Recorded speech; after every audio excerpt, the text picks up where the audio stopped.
So it says I'm live, but am I really? It says live.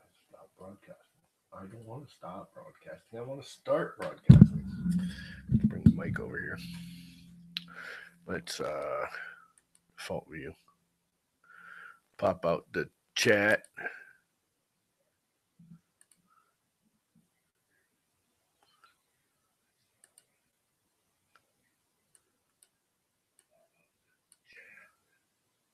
It popped out the chat, right? What did I do with it? Okay, where'd it go? Where'd my chat line go? I must have screwed that up. Okay, let's try that again. Where'd my chat go? Did I close my chat window like a dummy? File, new window. Go back into the chat. YouTube, blah, blah, blah. On YouTube. Load up. Me, my little world.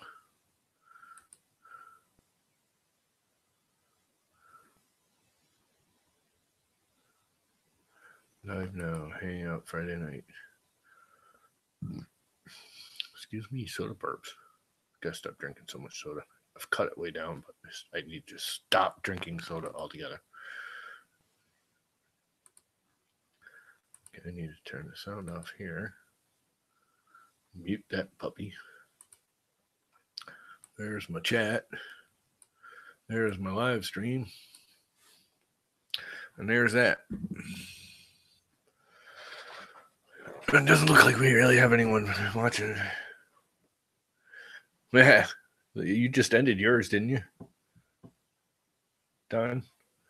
I actually clicked on to come watch yours, and you guys had already bailed out. Yeah, it's gotta be late there. That's life. So I figured I'd do a Friday night hangout. It's not like you got to get up in the morning or anything. Anyway, yeah, I popped in a few times. I noticed you had a couple of lovely ladies in there. Did you chase them away? I know you did, because I came back and it was just you and Martin for a while. I was making dinner. 9 a.m. I get up at like 4 a.m. I literally probably get up at the same time you do. And yet I'm 8 hours behind you, or 6 hours. 6 hours behind you, right? You're midnight. Yeah, if it's midnight there, it's 6 here. So you're 6 hours ahead of me. So yeah, I get up like an hour or two after you, and yeah, I'm 6 hours behind you. But anyway, whatever. Life goes on.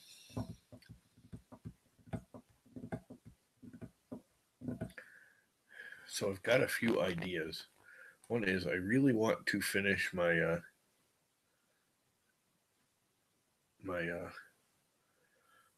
do like a little intro everyone does for your channels, for the YouTube channels. When the thing starts up, when I record one, it does a little whatever. And I'm gonna do the little spinning llama heads on my Core XY real quick for that. And I did one already, and I'm just not liking it. It's good, but it's not great.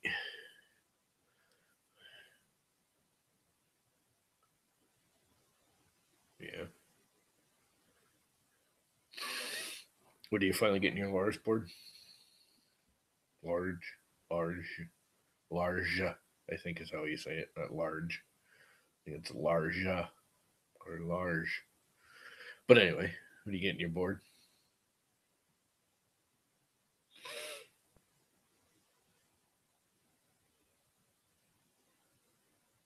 Guess no, maybe.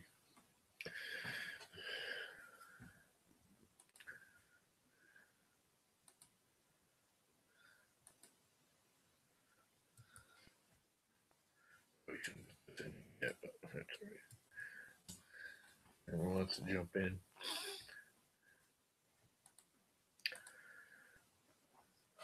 I want to do the intro for my channel.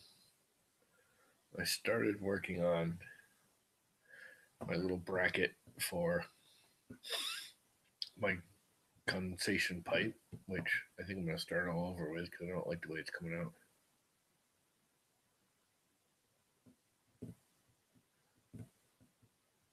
Yeah, I know that feeling. I burned up most of my excess safety slash play money. I always save about $1,000 for play money slash emergencies this time of year when I'm late on work. I always put about $1,000 in the bank and leave it there. And the new hot water, cold water storage tank I had to order is $500, so I burned through half of it right there. And we're just in the first couple of weeks of this, so it's up or over. So yeah, no new toys for me. All my toys are done.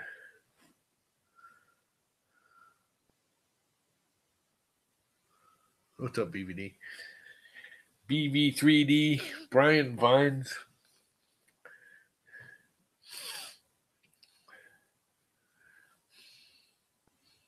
Now, see, is Brian Vines a type of vine, or are you just a viney kind of guy?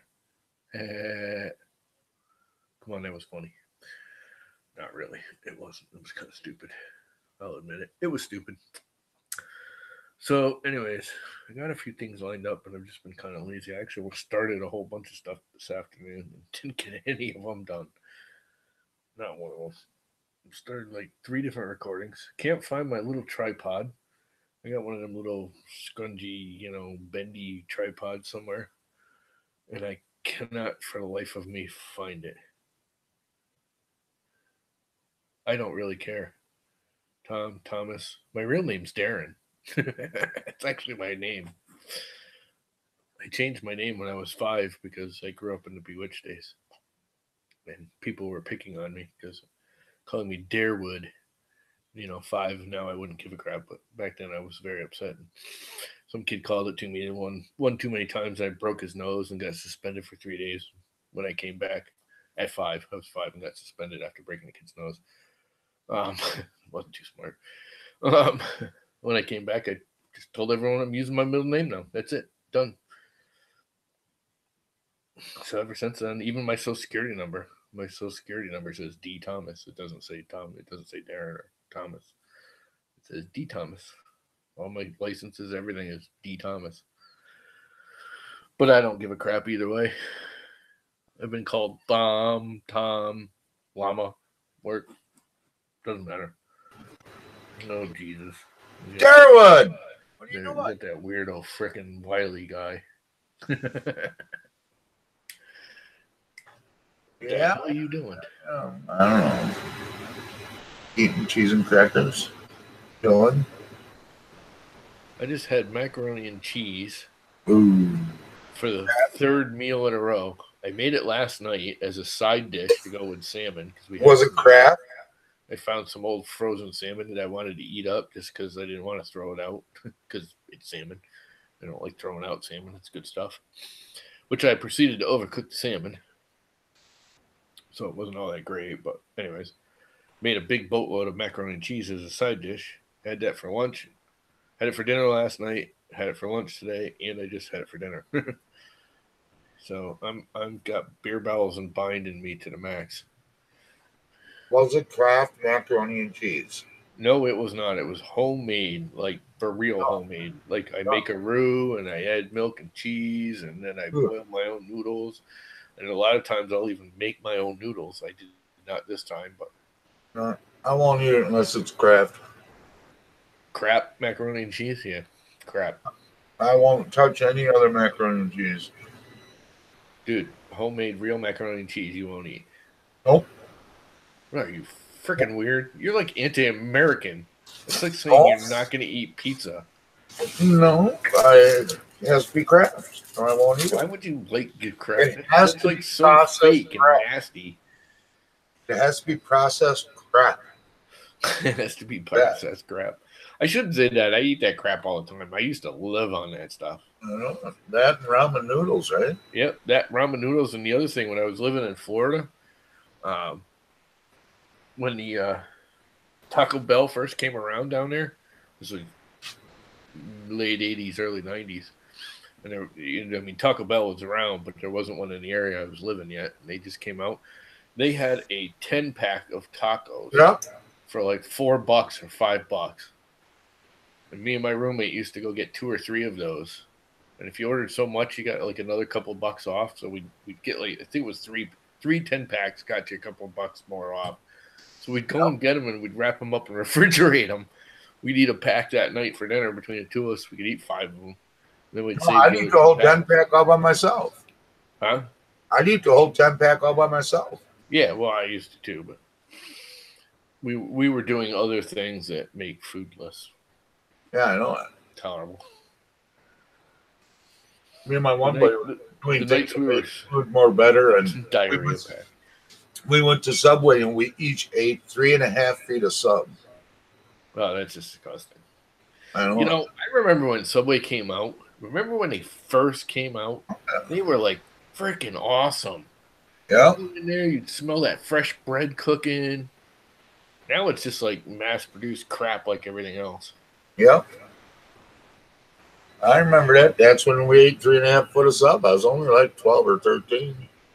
That and Quiznos. God, I used to love Quiznos when they first came out. Some of them steak sandwiches and stuff they had were freaking good. Gone. There ain't a Quiznos in the area no more. I don't just want to kind there's Quiznos all over around me, but I've never been there. Quiznos freaking closed left and right here for some reason. They open them up and then they shut down. It's like Wendy's. I love Wendy's compared to McDonald's. You know, McDonald's and Burger King and all those. I'll take Wendy's over the other two any day of the week. They open up, they close. Five Guys closed. We used to have a Five Guys right down the street. That closed recently. How the hell does Five Guys close? I've never even heard of a Five Guys. Never heard of a Five Guys? Nope. It's like an upscale burger place. Like a Red Robin? Where you going? I guess I don't have a Red Robin around here, but I know what it is. There's one in $10 for a freaking hamburger? That's stupid. No, but the thing about Five Guys, it's a little pricey. It wasn't too. It's only like $1 more than going to like McDonald's or Burger King and getting a real one, but it's all fresh cut. You know, you sit there and watch them make the patty for you. They put it on the grill. They cook it however the hell you want. Plus, they make their own French fries. They're like real potatoes. You sit there and watch them slice the potatoes in half with their little. They have like a machine that makes potato wedges. They just go and throw them in the fryer right there in front of you. They're not frozen. It's just not frozen crap. All the meat's fresh. All the potatoes are fresh. Yeah. Kids are home. Finally. Yeah, I don't know why. You know, it not to be. The people it got going and it was really well off. Discount, Brian. The Quiznos closed here. I can not to be racist. But it was opened by a couple of guys, and one of them got really, really sick. I think they were gay, and they ended up selling it to a less than clean group of people. And the place, they're just not clean people that bought it, and I think that was his downfall. It was right next to Stop and Shop. It was literally you walk out of Stop and Shop and you go into Quiznos. You couldn't help it because the smell of the Quiznos was always there. And the minute those people took it over, it went downhill fast. Those two guys used to keep it really nice. I think they ran the whole thing, just the two of them. They had like one other employee, and that's it. My wife got me home iced coffee. I love iced coffee. Really? I don't know. Yeah. I love all iced coffee. Oops.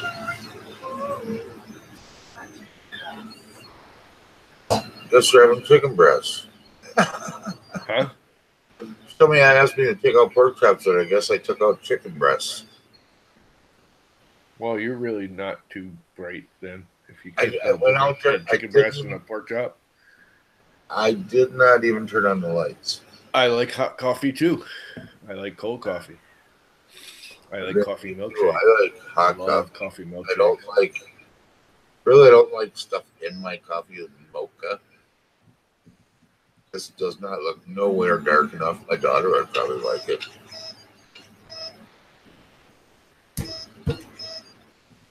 But her boyfriend's here now, so I probably won't see much of her. Probably see him.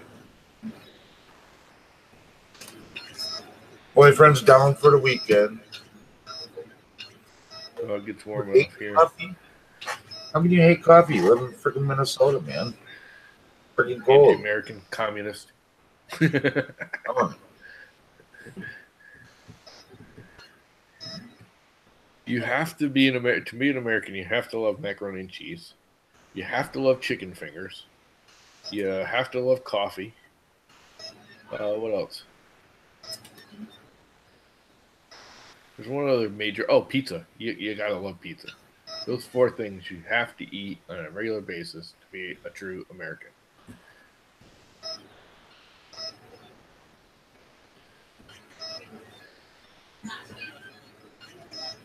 Too many M&Ms in coffee in my teens. I hate the taste of coffee. Yep. Well, so much for a nice, peaceful house. Yeah, I don't care about the apple pie. Everyone's like, American is all about apple pie. The apple pie's not all that great. I mean, I'll eat it, but I'm not a big pie guy anyways. I don't eat a lot of that crap. Andy! When I was a kid, my mother used to have a bakery in the basement. She baked wedding cakes and pies and did all, basically catering-y type stuff, but all the desserts. And every time something got screwed up, we ended up eating it. So, cake, I can't stand cake anymore. Pies, all that kind of stuff. I'll come over and get mine and beat her. Being a pain in the ass. If I'm gonna do apple pie, I don't like the regular floury crust. I like the graham cracker crust. So melting up. Number 1, I'm live, so be quiet a little bit. And quit mouthing off to your mother.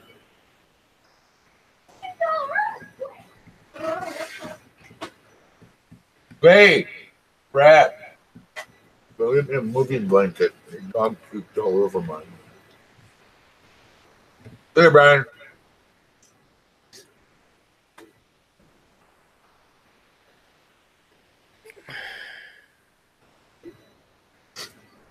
I don't know. Trying to print one of my sides out in red here. Yeah, I'm with you there, TK. I like the apple crumble. If it's gonna be apple pie, I want the crumbly kind. I don't want the regular floury crust.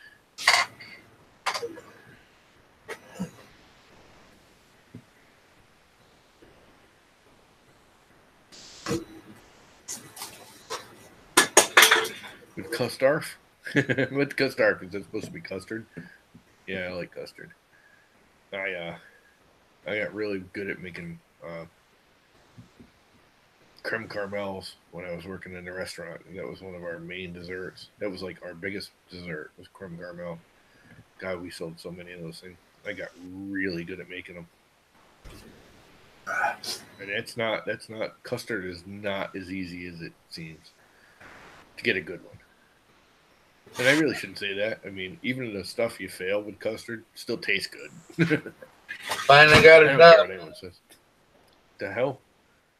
Hold that back up there. You got to put that on the big screen. Okay, hang on. Let me. Whoops.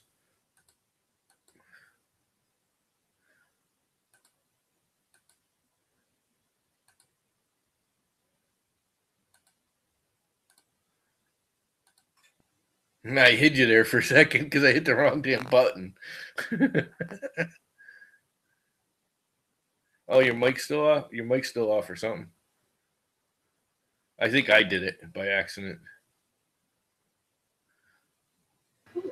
Yeah, but we can't really see it because you're just in a little corner of the stream. Didn't I just... Oh, just wait. I didn't transfer myself, did I? No. I made myself bigger, but I forgot to transfer. What the hell's that ball? Is that just the nut for turning to adjust the tension? It's for pulling it out. Yeah. Oh, you made a mini... Hi, little munchkin. You made a mini Bondtech, huh? Is that what it is? Yeah, you got the Bondtech gear on there. It looks like it's not a true Bondtech because you don't have No, it's the not. Oh, dual. there's dual a bearing, and then there's just a little gear. Little. yeah. I see it now. Look Uh, like the Bondtech gears, but it's not. but finally, after I don't know how many times trying. Have you tried feeding filament through there and make sure it's an actual straight path? Yep, I did. That's what took me so long. Is that it And I kept screwing back up. going up and Yeah, I over. kept making it bow around the gears. Yeah. And so dumbass was taking it off of here, and sliding the whole thing forward and putting it back on there. Well, that ain't doing nothing, you dumbass. You gotta move the piece inside here. Yep. So I cut it all off and moved it. I got it finally. Or you could just move the inlet outlet path, which is what I ended up doing. I just moved my holes for the filament path to line up. Yeah. I could have done that too, but I mean that's basically what I did is I just cut it off and moved the filament path forward. Everyone, I did the same mistake when I designed mine for this thing. Everyone thinks you got to put it between the wheel and the gear, and you don't because the wheel moves and the gear doesn't. So you actually want it just clipping the edge of the gear and overlapping the bearing. Oh. Yeah, and that's what the bearing spring's opens up for and is moves. also to help give it pressure on there. Yeah, no, that's normal. It's basically the same thing I got on mine over here. I got to get a different spring though because that's just like a pen spring. That doesn't do stooky. The other one I got is like so stiff you can't do nothing. So.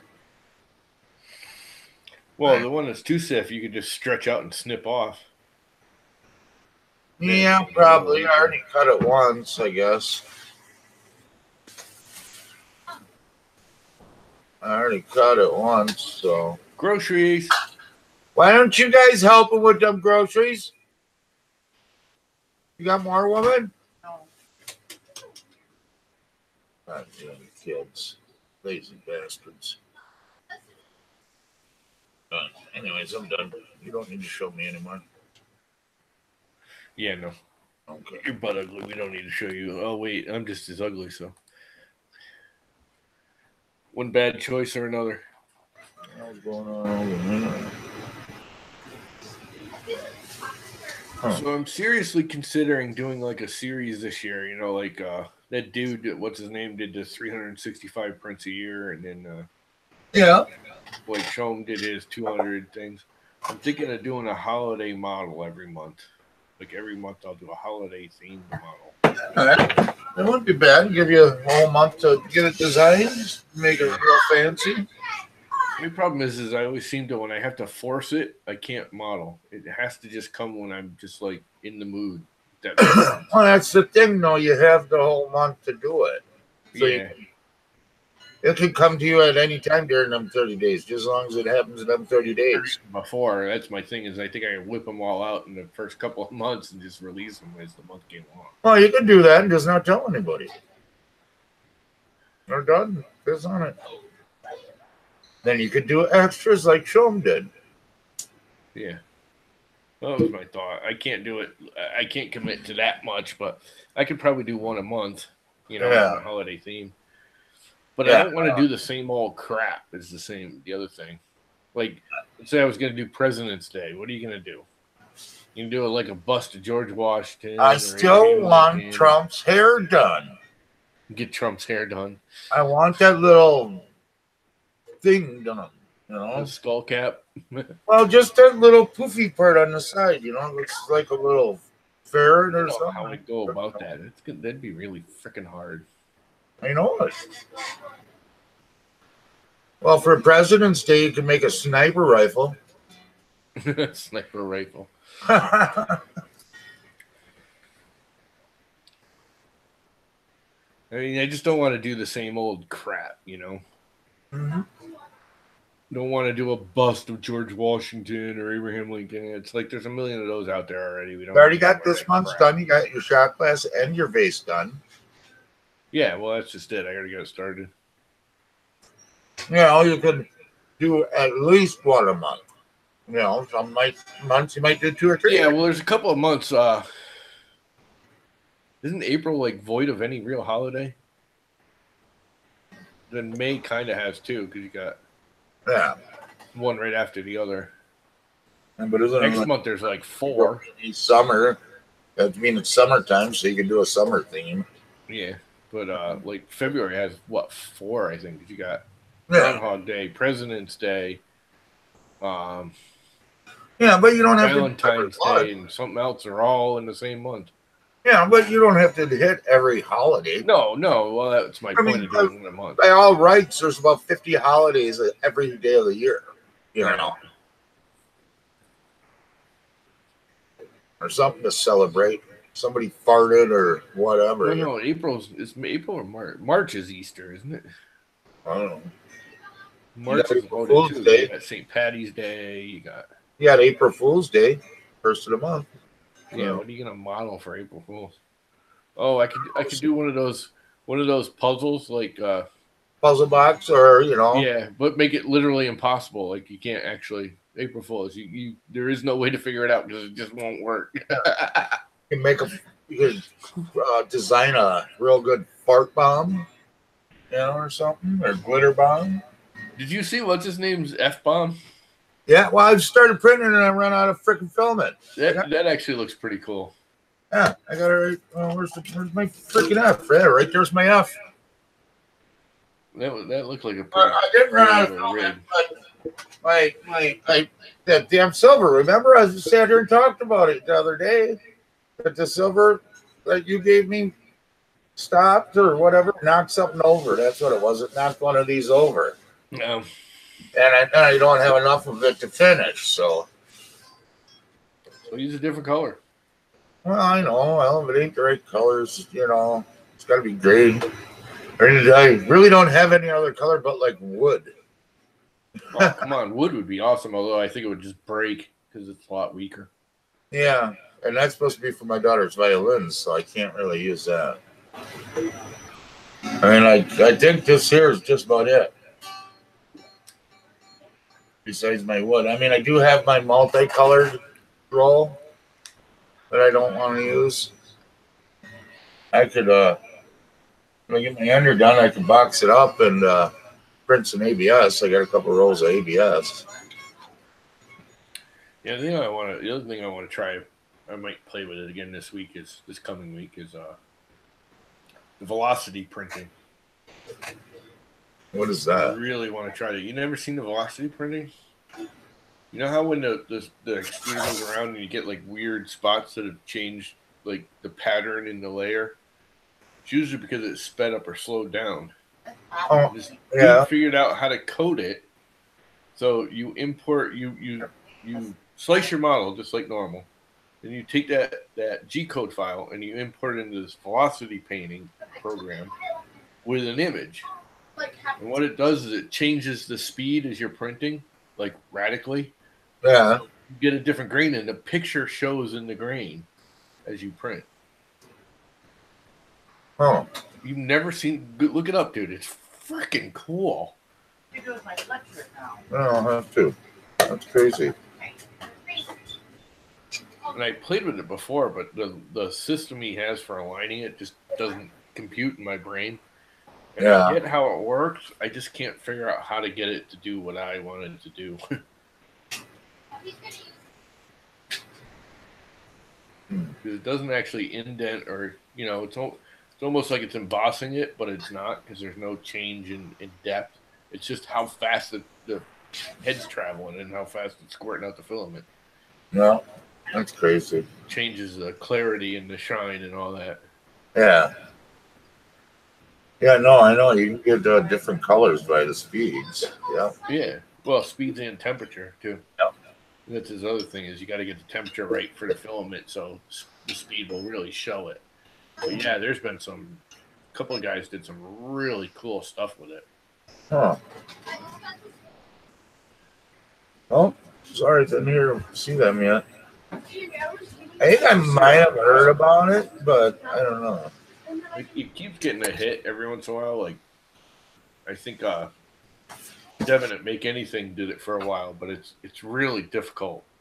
You end up getting a lot of, you do 2 or 3 wastes before you get one that you like. Yeah. Oh. I was almost thinking of using it as an alternative to um, lithophanes. If you could do it to make a lithophane instead of the actual lithophane. Yeah. But it looks really cool. I'm gonna have to play with it again because it's just cool. Like really, really cool. Yeah. I want to design some more crap. I'm just not in the mood. Oh, I gotta do the knives too. Damn it. Freaking E's gonna be on tonight. Huh? Freaking E's gonna be on tonight. E what? Oh, he was on the stream this morning. He's a designer. He draws characters and stuff. Oh, just like regular pencil type What? stuff. I don't know. Rams. Does the kids hit me right there? Jeez. She was just in here. She's fine. Well, get the hell out of here because I want damn dog puking on my bed again.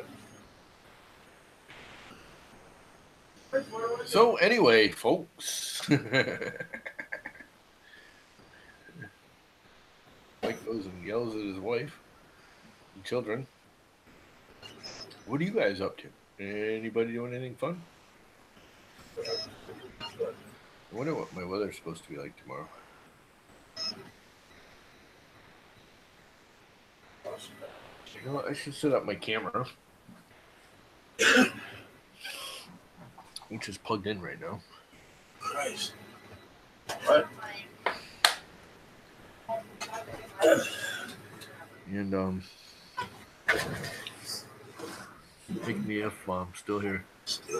You're printing an F-bomb too? Yeah. It actually looks like a cool model. No, Minnesota Maker was Yeah, I know. saying he's doing it. No, I know he was. He was. I had brought it up the other day, and he said he was printing it too. Yeah. Yeah. It's a cool Oh, design. did you get that file for Thingiverse? That Uncle Jesse put out? Oh yeah, I did that. That's awesome. Yeah. It works beautifully. Yeah, it does. Yeah, I reposted that all over the place the minute I saw it this morning. Yeah.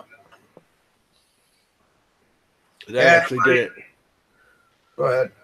I actually I don't know, you probably know, but I redid my whole computer over yesterday. Yeah. Like everything. It's brand new. I mean, I just used a secondary drive and I put the operating system. But anyways, I was running Chrome and Safari side by side, just hitting Thingiverse and basically preloading websites and putting in, pre-made codes and stuff, getting all my stuff back up to spec. And I kept trying to get to Thingiverse, and it was just dog and dog and dog. So I did it on Google Chrome. Hey, Scott. Did it side by side and was, loading Safari and Google Chrome, and Chrome was smoking Safari. Yeah. With that plugin. So I got the plugin first. They make that plugin for every browser, too. Oh, do they? So I got the plugin for Safari, and instant. I mean, Thingiverse loads like instantaneous now. Oh, I know. What a bunch of crap it was. What I did notice with that plugin is you have to load the page like 2 or 3 times before it pops up. Yeah. And it does block some things you need. Like if you use Google's blogging, if you use Blogger, and you have that thing on, you can't sign in because it blocks the buttons. The actual buttons you sign in to do your blog or do anything. Blogger, it actually blocks the buttons. You have to turn those back on. That's funny. Also, that's gonna hurt some of the analytics from Thingiverse because it blocks it all. Yeah. So when I go and look and see how many views my models have, some of the 80% of the views now are going to be blocked, so it's never going to count them. Yeah. Which is, people need to figure out how to just, everyone's going to load it and just let everything be shut off, which is fine. I mean, everything's going to load faster and run faster, but you need to leave the analytics and stuff like that on instead of leave it off so it doesn't block them. The analytics is what's bogging everything down. No, it's just that one plugin that Thingiverse put in, and that's new. Oh. Because You can use any of those ad blockers. They all do it. You don't have to use that one. I just like that one because it actually lists them a little more organized than like regular ad blocker does. I think it just looks cleaner. Yeah. Yeah, like right now it's saying 1. Does yours say anything? Mine says 1. I don't even, because all I have is a Google Hangout window open and the thing, so it doesn't even show because they're not full headers. I go over there to see. I wonder if that's going to block some of my stuff on some of your notifications from YouTube because it's showing 13 on YouTube. Yeah. You really got to go in there and set it if you don't want to screw up some of your other stuff. Double click is blocked. Why is double click blocked?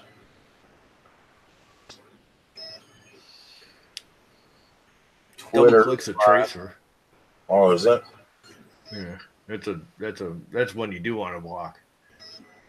The analytics you don't want to block. You want to just block the shopping tracers mostly.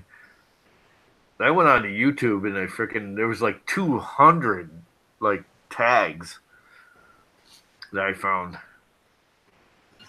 I used to do the side thing. I don't know if you know, but Chrome, they all will do it. You can bust out a side window that shows you all the code, all the HTML code next to it. Yeah, see what's coded into it.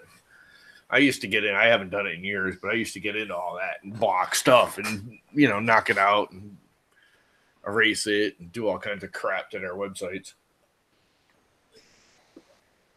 I mean, it doesn't do anything to their website except for me. But you can block stuff by editing the HTML code on your side. Uh-huh. Which I haven't done that in like 10 years. I sort of want to print something, but I don't want to print anything huge. But I want to print something huge, but I don't want to take a long time. Print a vase. Yeah, that's what I was thinking. But God, I got so many freaking vases now. Uh-huh. I just have too many vases.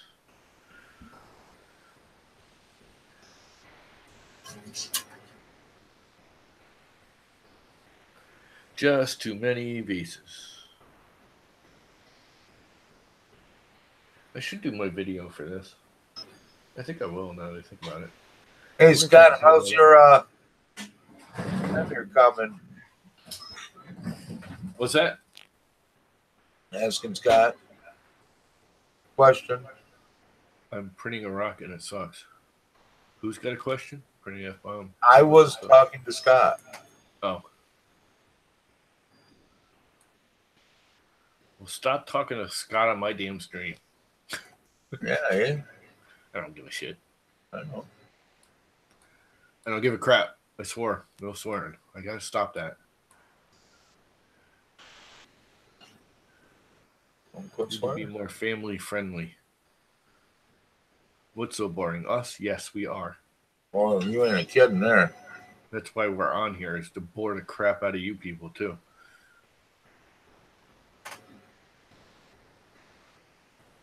Hell, I got like 3 subs today. I didn't do nothing. So all these guys convinced me to, quit doing long streams today. They're like, yeah, don't do it. We'll go over, just hang out on Discord. So I do it. And nobody shows up.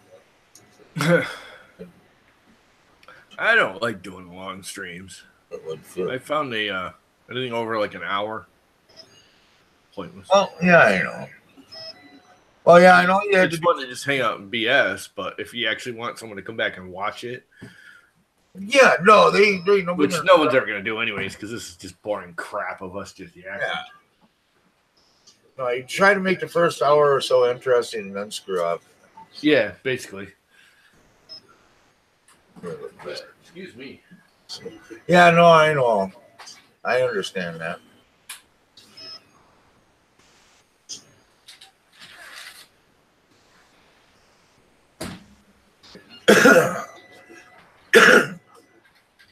But if I do shorter streams, I can get more done in a day, which I got absolutely nothing done today, but I'm saying I could. Not saying I'm gonna. I'm gonna have like just enough red to do this. Must have killed my battery. You know, it's been plugged into the USB all damn day. I think it would charge on USB.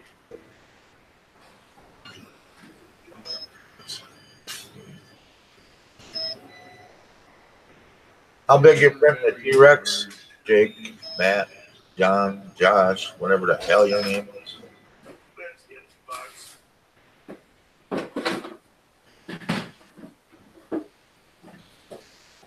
You know, Tom, now that you've redone your computer, it's really, really scabbing out. You're lagging really bad and flickering and popping in and off the screen like you're a freaking ghost. What's that? Ever since you redid your computer, you're like popping in and out and freezing, and I mean, all of a sudden you'll just appear in a different area of the room. And it's weird. That shouldn't have made any difference. Well, it's different.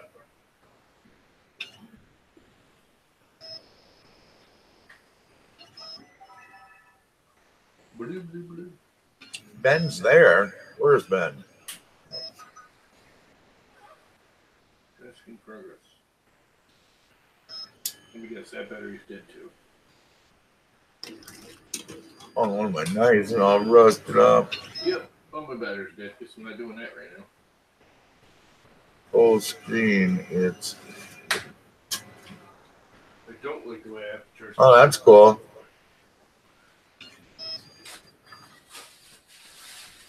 Yeah, it's kind of weird, ain't it? All of a sudden, he'll just pop in and out. He'll be somewhere, and then he won't be there, and I'll pop in somewhere else. That's probably just a setting I gotta reset. Yeah. And then you also lag and get real fuzzy. Like right now, you're frozen. Now you're good. Well, it keeps on freezing up on you. That's just probably a setting Yeah. I gotta change. Model not. Yeah, I know. I figured that. Setting somewhere.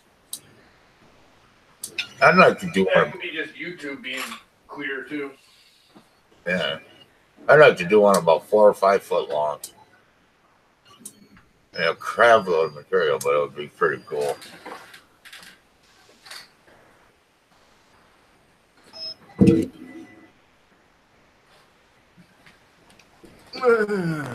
Let's see, what are my settings like? Oh, speakers, webcam. Nice. Yeah, I figured I'd let you have your conversation with Don before I came on. I don't care. I know. There shouldn't be any problems. Yeah, tomorrow I'll get ready for the big old beg fest. I think tomorrow's going to be really bad.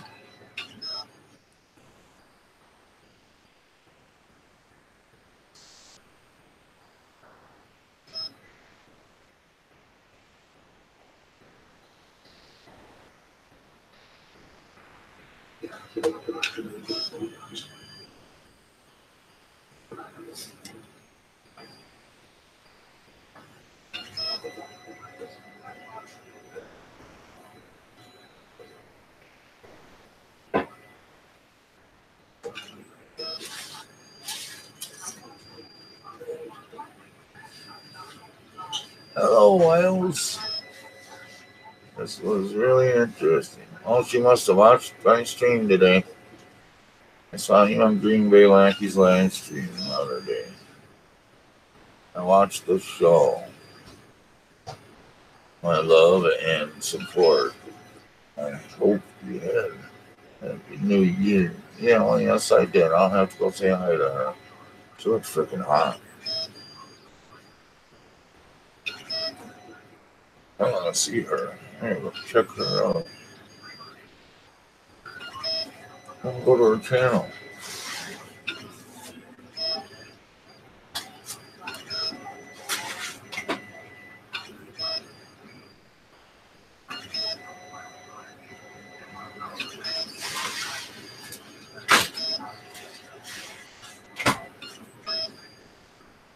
See you later, Tom. It's just me now. Tom died. Are you guys still here? I don't think Tom's there anymore. But check this out, man. You just subbed to me. I don't know if you guys are still there or not.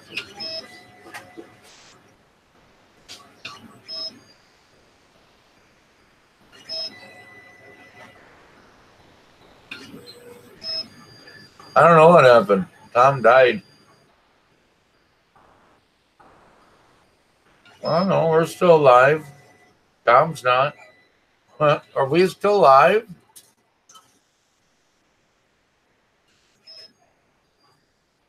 Am I still alive without Tom?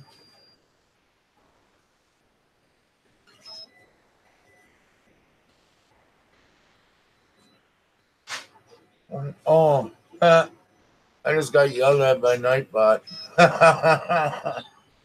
Did it block it? No. That's funny.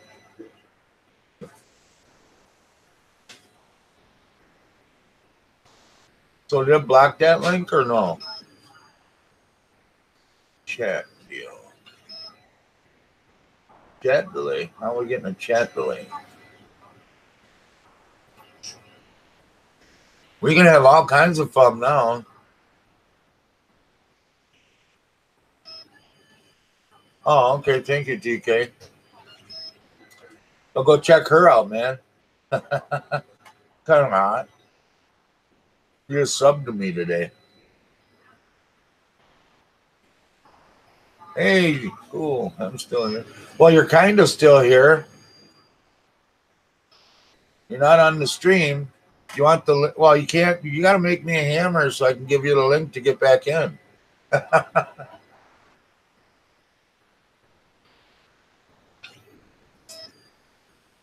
Where'd it go? No, I lost the chat.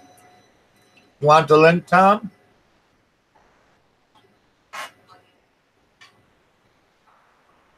Someone hit the.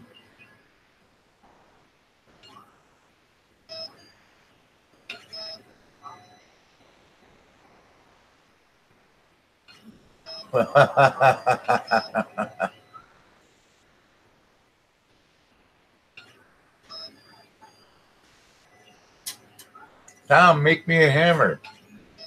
Give me a link for the hangout. Otherwise, it's going to kick me out.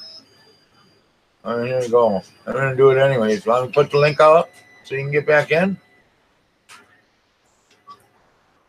Here it goes. It's going to kick me out. Going to kick me out? I couldn't delete everything I said. I know it.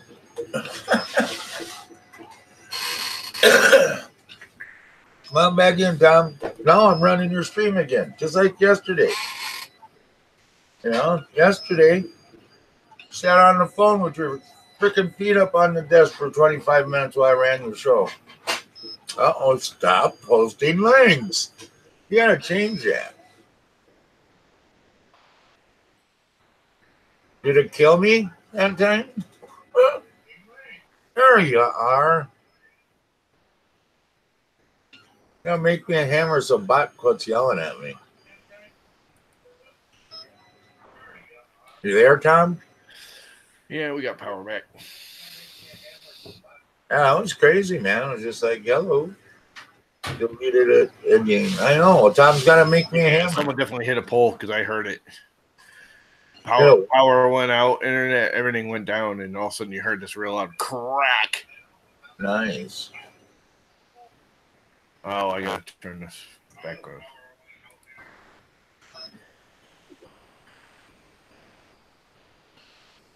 Chat.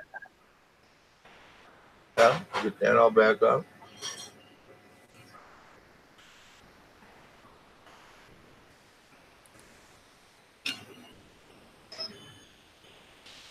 Make this window tiny. Yeah, someday Tom might make me a hammer. So Nightbot doesn't kick my butt. Oh, there we go.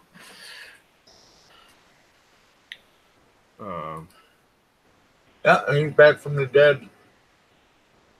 It timed you out for 200 seconds. I know it. Yeah, you're still here. Time me out on YouTube. Out of the hangout. Yeah. I can post links in here. I just can't do it out there. Lee is timed out for five. Oh, timed you out for 5 seconds, and then it timed you out for 600.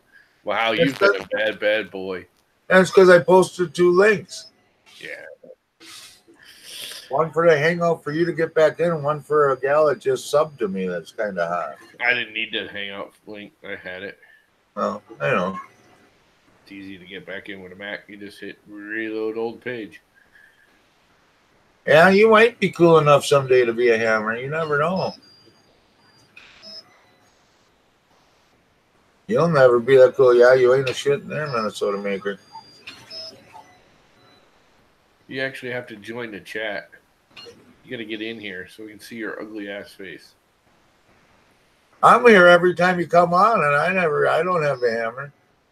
Yeah. Are you done with your timeout yet? Oh, I don't know. I don't care. Well, I can't even turn you on because it won't let me even select you because you're timed out. Yeah, it's 5 minutes, ain't it? Yeah, something like that. Yeah. I definitely don't have enough to print another one.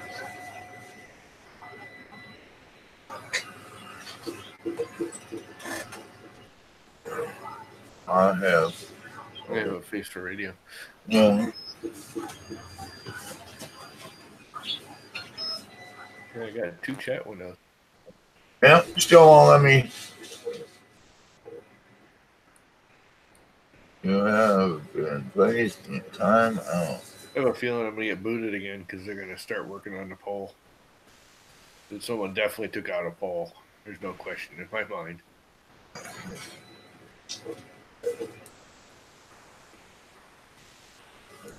So I'm not hearing any sirens. I think it timed me out again. You're still on timeout. No, it started over. That's because you tried to post something. I know it. You can't post anything for your 600 seconds or else it'll... Well, I was just checking to see if it was over with. I'll post a link again and see what it does. No. Crap. Won't let me hit the button. What if I hit enter? Oh, won't even let me hit enter this time. Jeez Louise. It totally kicked my ass this time, or butt.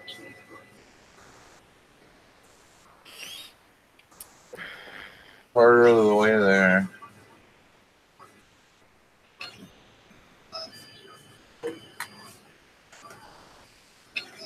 Okay. Fire up Fusion. Where are we going now? The mountains. Yeah, it's the new desktop. New old desktop. They can't install the newest OS.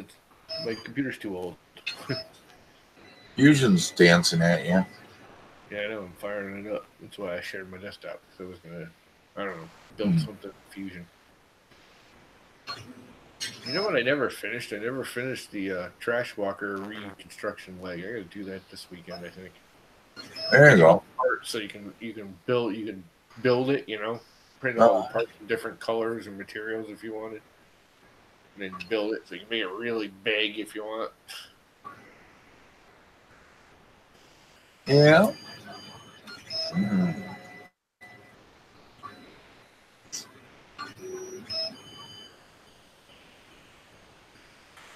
I got like 3/4 done and I never finished it. I want to model it and then break it apart so I can print all the parts separately.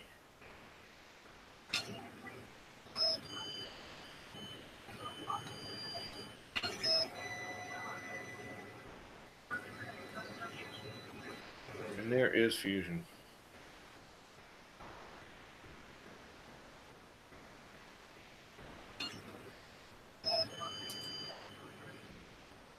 Well, that boots up fast. Not really. I'm saying, man. Well, it's because I'm on live stream and everything else all at once. What up, Robert? Bar? Huh? Does that actually show my whole menu bar and everything up the top? Yeah. Up here? Where the CPU is being 100% used? Yep. Which is why everything's slow as piss. That could be. I guess I'm going to build another vase just because I can. Because vases are easy and they're fun and they're fast. Yeah. I might have to go take the kids to the pool. I'm just going to build a cylinder right off the bat. Put my phone in. And we'll let it die.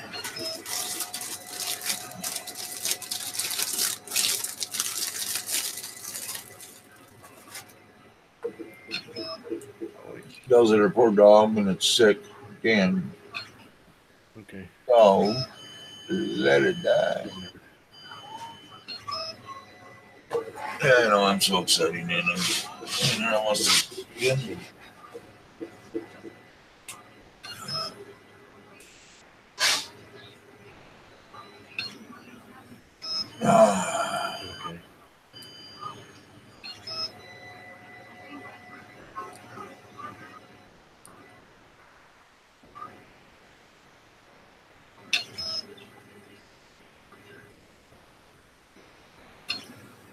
I almost think it might have been nice out today.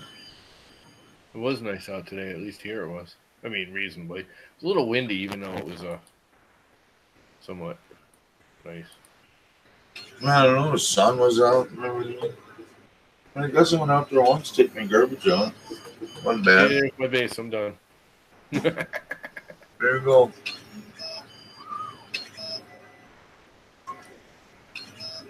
Not. Jesus guys, I'm gonna throw a big old tantrum.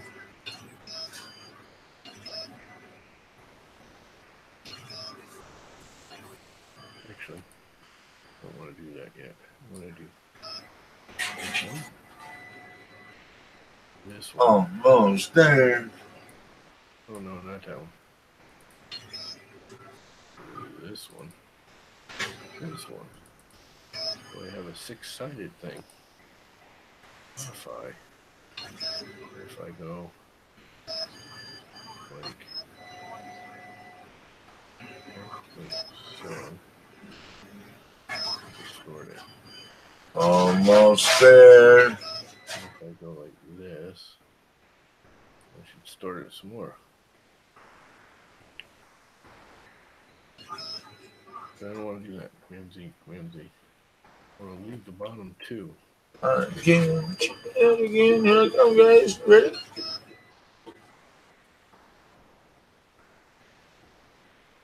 What a douchebag. Ah, come on. It's right there. Damn, am I gonna get yelled at? Nope. I thought I was gonna yell at me again, Tom, because I threw a bunch of crying babies out there.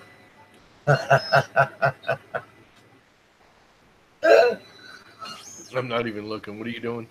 Oh, I threw a bunch of crying baby faces out there because it. Oh, yeah, there it goes. Time you out for 5 seconds. That's funny. Stop spamming symbols. I won't do it again. That's kind of funny, actually.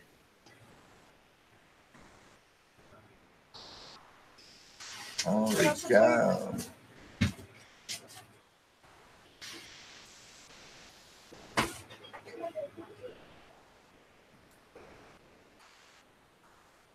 Yeah. Whew. Yeah, I just said hi. Oh, I might get it for caps. Am I going to get it for caps? Phew. Damn bot.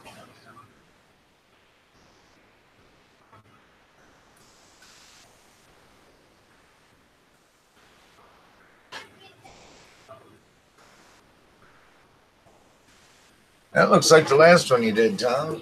Oh. Yeah, sort of. You know why? Because it's a vase. They all do the same. Like bases. They're just easy and quick. Yeah.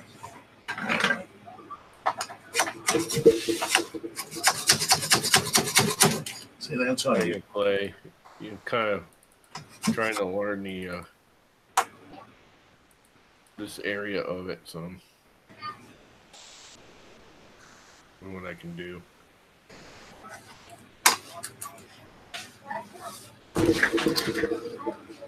Yeah, it's stuck on it. That's why I use a hammer, see? I beat on it, beat on it, beat on it, nothing happens.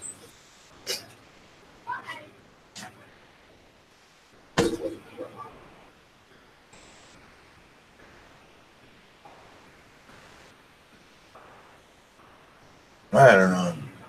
I think I'm going to buggy, go beat some kids up or something. Have a ball. We will catch you gents later.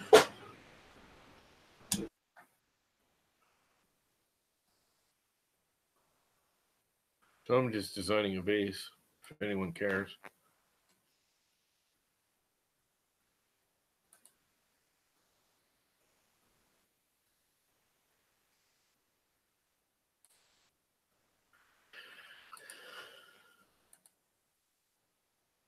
No, he's gone. I'll make him a moderator.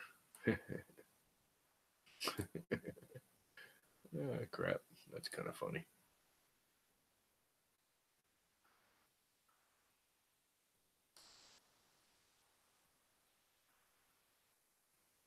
Oh, that's not what I wanted. What do I want to do now? Come on. Why are you freaking out? I don't have that window selected, that's why.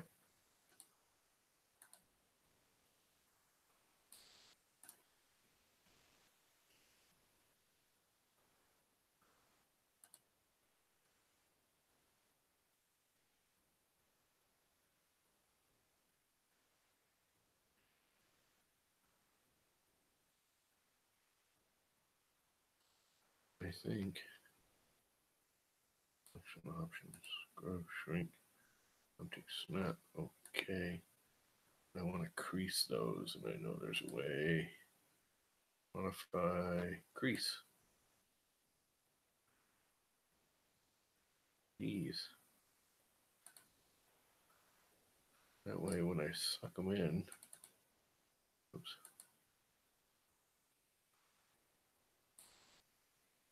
Should be a sharper edge.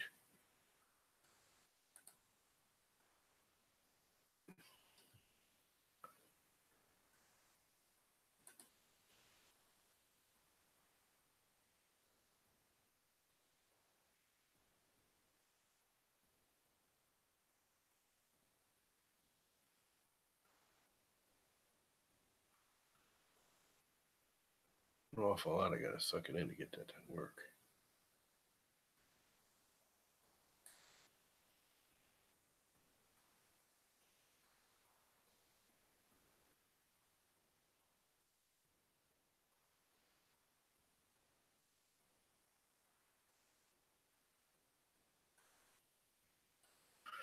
What's going on in the chat that I'm not paying attention to?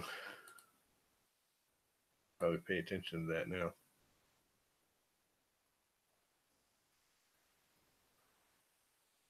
Anyone even watching this anymore? Probably not, because I'm kind of boring. Just watching me make some stuff on Fusion. Some weirdo crap.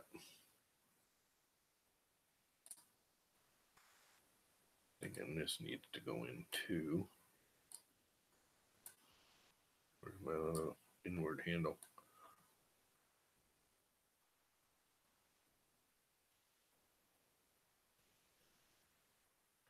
The hell just happened?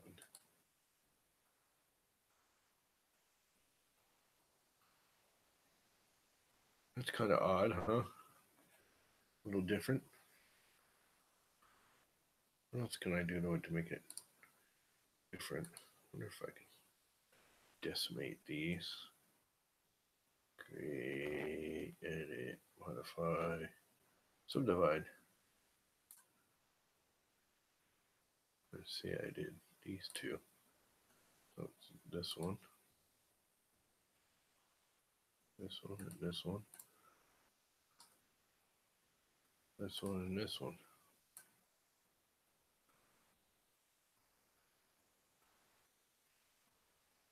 That sort of works. Actually, let's do this one and this one too. Do the whole wrap.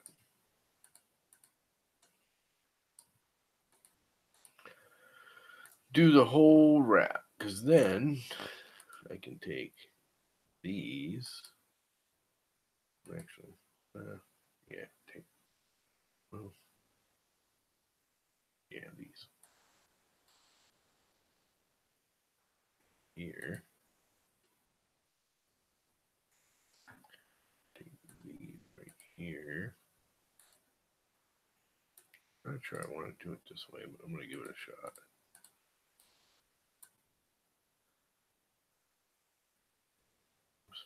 I need the line if I get the face. Come on, stop sucking the line. Just want the face.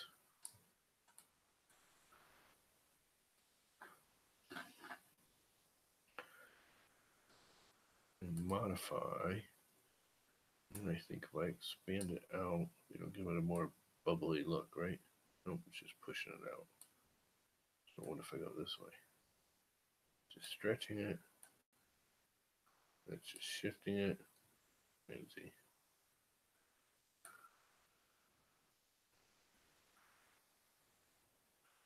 It's kind of different, and that makes that way too sharp. So I do want to just get the lines. So what if I can just do this? Yeah, I can.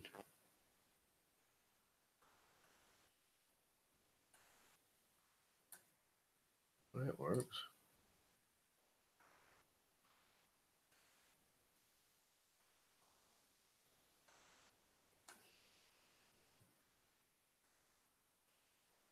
Double click on these.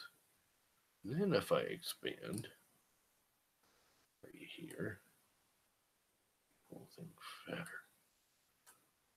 Sort of. Really what I wanted, but close.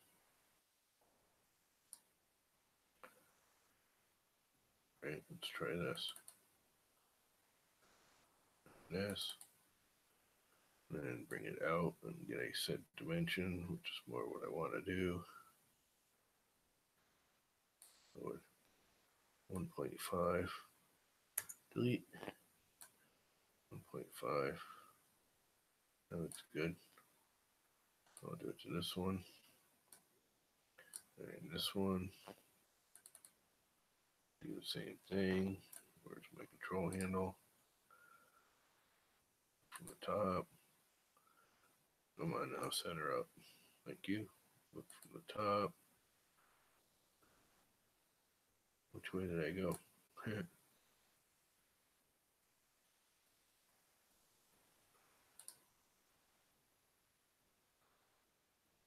Yeah, so it'll be a little different.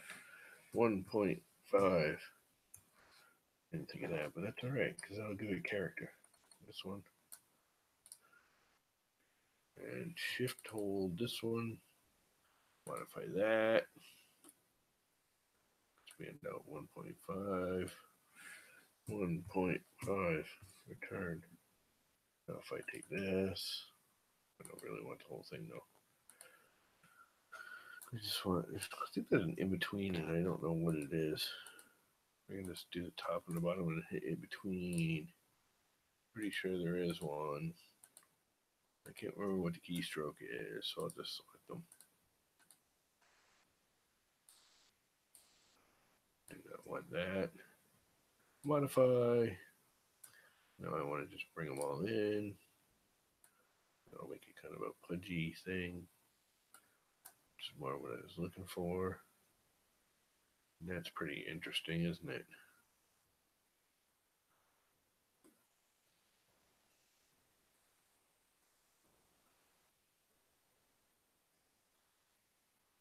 It's different.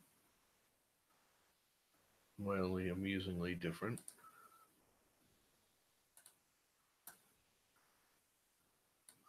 I don't think there's any too steep of an angles anywhere, so it won't print. You know, that's not what I wanted. I just want to make that just a little bit smaller. Looks more fluty. Make this just a little bit bigger for the same reason. And there you go. There's an odd looking vase. What do you guys think? Is that odd looking or what? There's 3 whole viewers. What do you know? Let's see if it takes it. Finished form. Or is it going to error out? Hey, it took it. Look at that.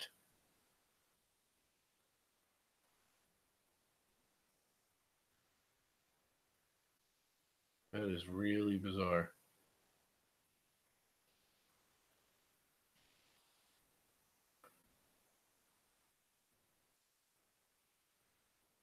I think I'm going to call it Bizarro Vase. How many bodies are there? Please tell me there's actually just one. Okay.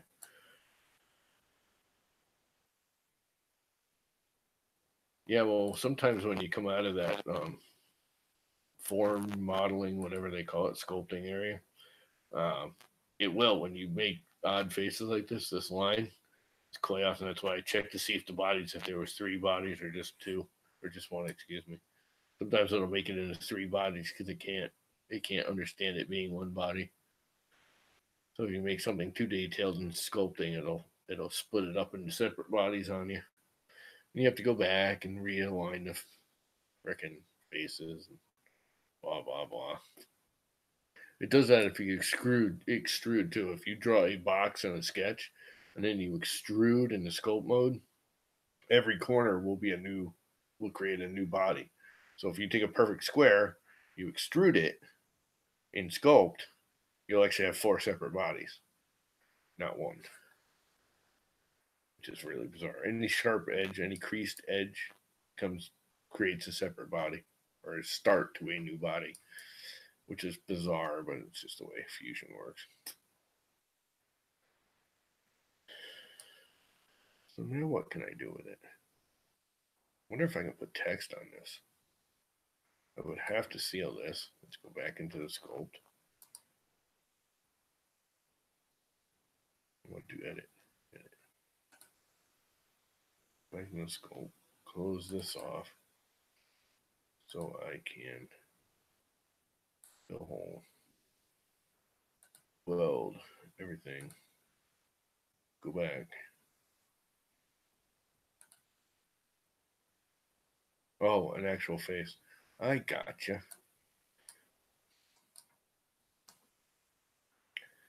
I'm going to try and put text on one of these faces.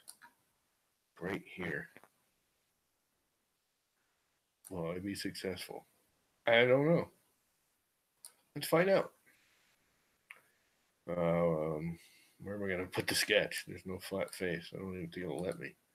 Oh, I can now actually cancel. Escape. I want to make an instruction plane off the body of the thing because that way I can see what the hell I'm doing. Okay. Like this. Now do a sketch. Now do my text. Click somewhere. I don't want any alignment or anything. I'll just go Tom Llama. Round so it looks right. Move it around here. This might be fun. Make it bold. Change the font to something more exciting.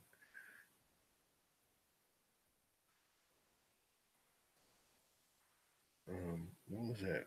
Brush script. I do a brush script. How would that look? No, that's too tiny and oops. What did I do? I hit too many buttons. No. Chalkboard. That's more me. Chalkboard. Increase the height. Make it like 12. maybe even bigger. Go up to 14. It's kind of pushing it, but I think I can extrude it off of that. Oops, should have done that already. Turn it around a little better. Make it straight up and down, maybe. Get it to line up to that. It looks like enough to make room for the moon model. Somehow during the makeup of it, the maps got flipped, so everything is reversed. Well, that sucks. So you did that whole freaking massive moon and everything's backwards? I would just go with it, dude. All right, that's there. Let's see if I can extrude that. This ought to be fun. And will my computer crash? If my computer crashes from this, which it just might, because I'm basically going to extrude it off of this face. See how it's all bumpy and crap? It might just freak out on it and say, screw you, and from object, click on that object, no offset, distance, -1. See what it does. It's thinking, it's thinking. The spinning beach ball is happening. Yeah, it's still the moon. I wouldn't notice the difference if you didn't say it. Is it going to pull it off?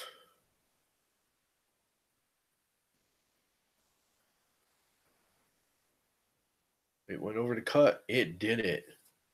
I can't believe my computer actually calculated that. Look at that. That worked pretty well. You know, it's all like formed into the shape.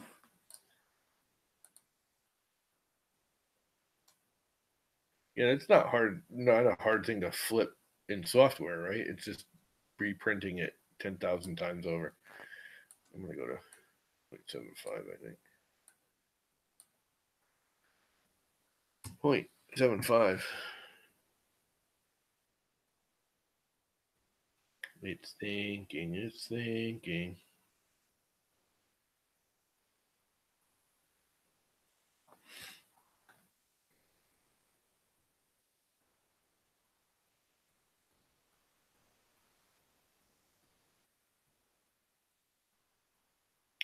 Why would you have to do it again? Can't you just? Because I'm assuming you just did it as a specter map. What do you call it? Just basically pasted it on a dome, didn't you? I mean, I know there's more to it than that, but you should be able to just flip your image map that you did it off of. Okay. This looks like it worked.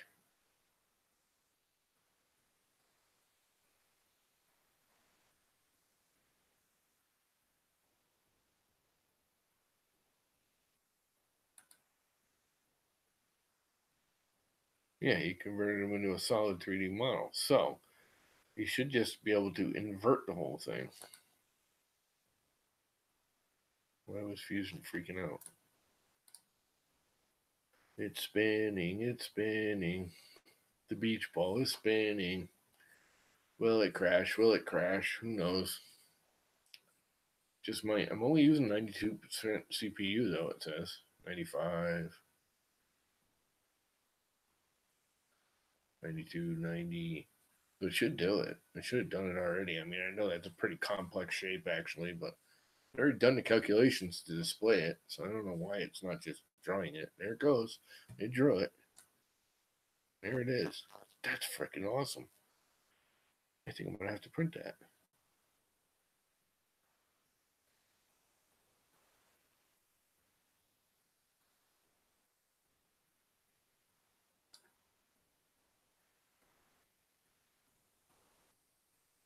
Uh whoops.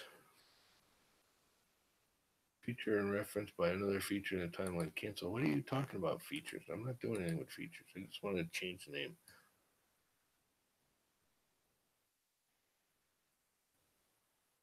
Base. You know, I'm an oddball, so putting my name on it makes it an oddball base, right?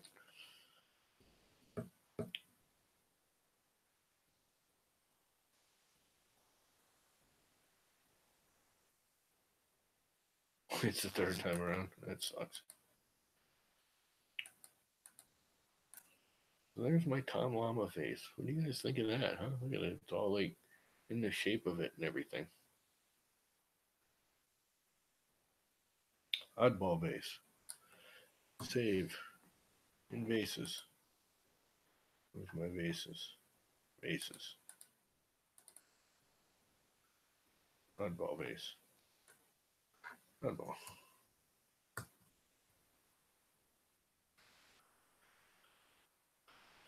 Export the STL and see what it looks like in real life. Yes, I want it in high. Oddball base to desktop.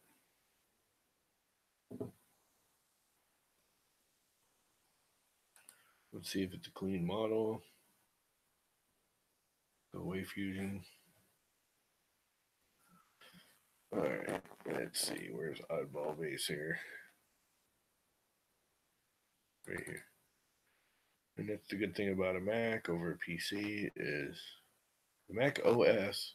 Oh, it's gonna open it in. It actually can open it right in the. What do you call it? I have to change printers. This is another thing I love about Idea Maker. It is the fastest printer changer of all. It's like instantaneous to go from one printer to another. I want to rotate this so I can see it while it's printing, so it's facing me because this is the front corner of the printer right here. So there's the text. You can barely see it in that, but it's there, right there. So start. I have to make a new vase mode one. Create vase mode. And I'm going to do it on PEI, so I need to make bed temperature. Put PEI, so I know I make it that size. Llama core. Base PLA. Yeah, we'll just use the base PLA as my thing. Advanced. We're going to do a 2.0 layer height with one shell. Actually, I'm going to do 3 shells because that only happens in the base. Click spiralize. Infill at 0. Bottom is 4. Top is 0. Sports none. Bottom form adhesion. Skirt only.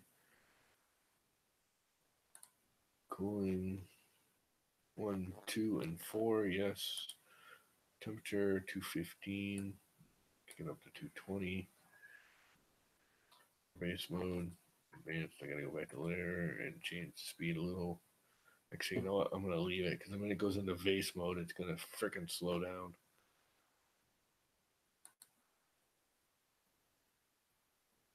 Yeah, 3 shells. The shells in Idea Maker, the minute you hit spiralize mode, the 3 shells only matter in the bottom layers. So when I do my infill, and that's my 4 bottom layers will have 3 shells. But the minute you hit spiralized, the minute it goes into spiralize, so after you go past those 4 bottom layers, it'll just be one single corkscrew. Yeah, it took me a while to figure that out, but that's pretty cool in Idea Maker. And Kira is the same way too. Kira does the exact same thing. If you can select as many shells as you want in spiral mode, and those shells only go to top or bottom, depending on how you're printing it in spiral mode. But your bottom layers are printed like normal, and then it goes into spiral mode. And the minute it goes into spiral mode, it's a single shell. So your shell count only applies to your bottom layer.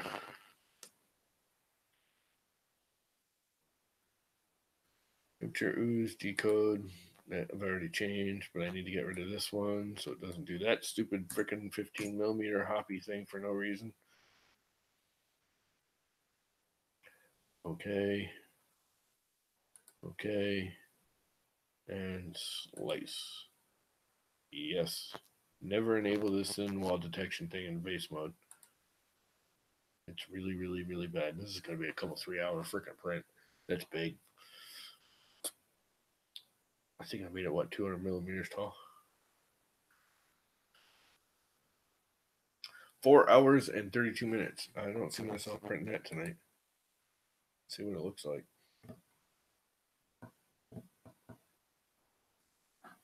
Yeah, it's pretty cool looking. It's a single corkscrew once you here's the end of it right there. Do I need to flatten it?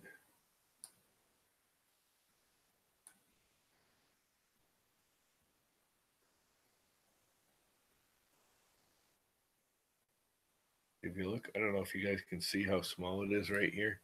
Here's the end of the filament right there. And as I go around, it moves. It's pretty cool. I can drop my layers. There's 1,000 layers. I think I'm going to get overhang problems right here. That might be too sharp of an overhang for spiralized, even with the 0.6 nozzle. Oh crap, do I have this set for the 0.6 nozzle? I didn't even think about that. Edit.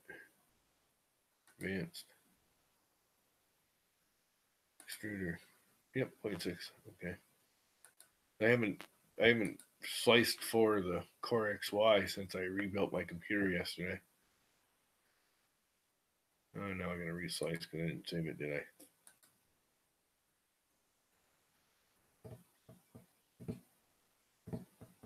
8 o'clock, 4 hours would be midnight. Yeah, I'm not printing that tonight. But I probably will first thing in the morning.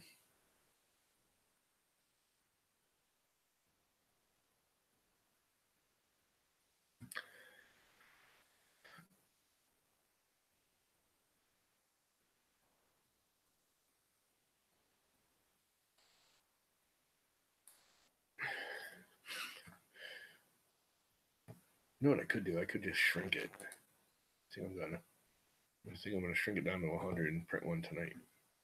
Which means I need to fire this up. Add a new window, fire a new tab. Go over to the, where's the llama core? Llama core, load that up. Turn them on. Turn that on. Get this up to 70. This up to 210. Heated so I can change the filament. Add it. Ball base STL. Resize scale. Let's do it at 125 just to be really odd. Tab. Start. Base mode, just slides because I know I like all those settings. See how long that takes. It's like an hour or under. I'm easily going to print it. Maybe even 2 or under. 2 hours and 28 minutes. 8 o'clock, 10 o'clock. Why not? You know what? Let's rescale it some more. Let's go to 100.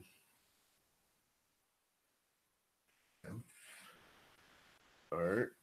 I'm going to edit and take 2 bottom layers off. Or a bottom layer off, I should say. It's down to 3. Actually, you know what? Who cares? 2. Okay. Close. Slice. Yes.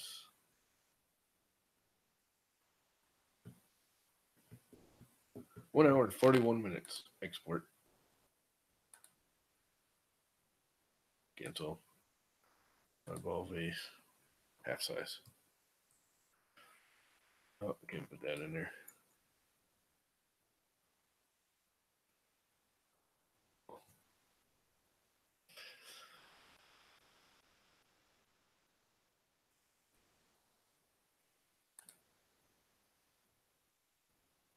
Oh, let's see if it prints the text. Oh, I know it'll print the text because that's how I did all my other bases and everything.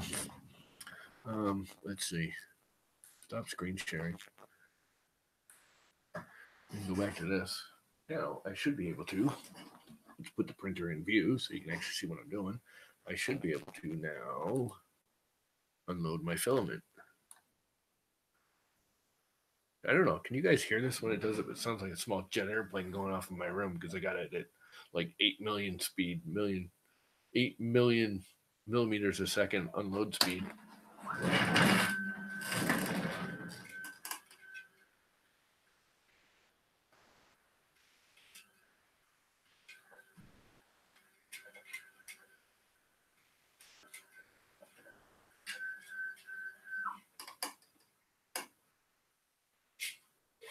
I do not want to make a vase out of ugly ass art green. What I do want to make the vase out of is, I don't know, some cool color filament. What cool color should I go? What I haven't used in a while.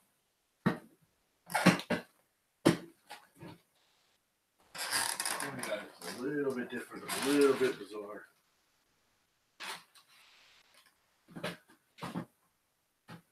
Yellow, blue. Oh, yeah, glow in the dark. It's some old ass glow in the dark too.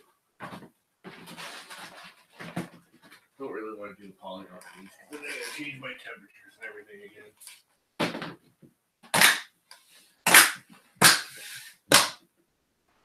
And my back hurts. But this is gonna suck.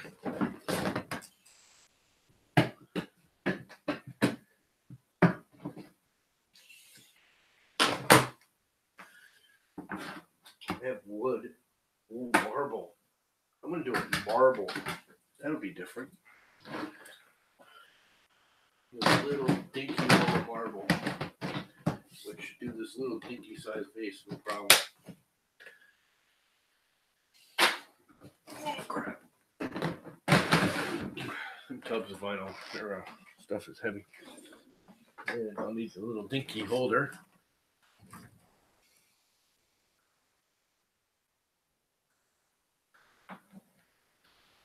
For a little dinky bowl. I think this thing is full size as well. Spool holder. Sorry about that. Then I'm gonna snip off the end with the snippety dippities. What do you think? You guys think marble will be cool in a vase? We're gonna find out. Okay, what did I do at the end, you dumbass? There it is. This is what sample sizes should be. This is a sample of filament. I think it was $12 on Amazon for the, I don't know,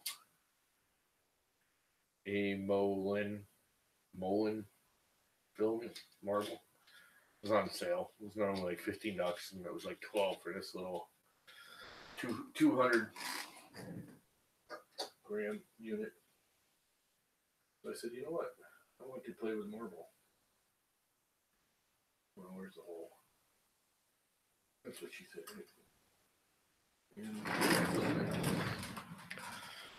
And let's go back to here and load filament.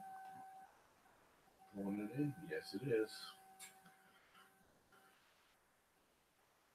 So let's go to. I save the G code. Yes.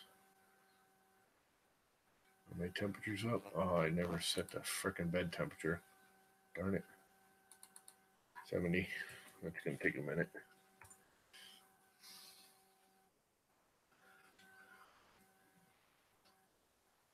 I set the bed temperature in the slicer that I didn't look at. We'll find out. G-code files. Let's upload a G-code file. Oddball vase small G-code. Progress. Done. And let's just hit print. Yes, I want to print that.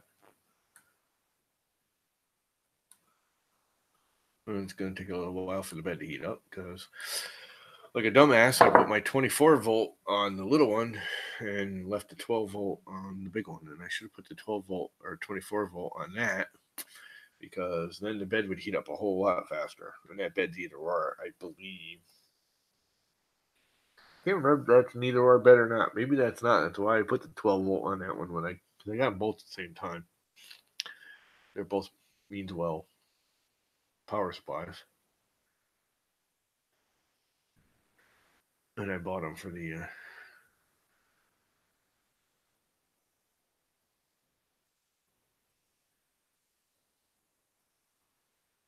50 meters. See that's a sample to me. These samples these companies are sending out. By the time you do like a Marlin and do some work with it, you can't print anything. You're always printing like temperature towers and calibration cubes. You're not printing anything good with it. I want a sample that I can at least make one real print with. It doesn't have to be huge, but something more than just you know temperature towers and calibration cubes. That's what I hate about and I get why. I mean, their filament's expensive, but like Protopas, they send out those little itty bitty samples. It's like just these samples are too small. They need to be real live size samples. Something you can print with and test printing, not just set up a test and figure out how to print it and then not have enough to print anything with. That squirt out any filament? I don't see any filament squirting out. Let's squirt out some filament. Machine control. Extrude at 5 millimeters a second. Extrude 20 millimeters of filament. What's that? Why am I not getting anything? Oh, because I already hit print like a dumbass. Didn't I? Yep.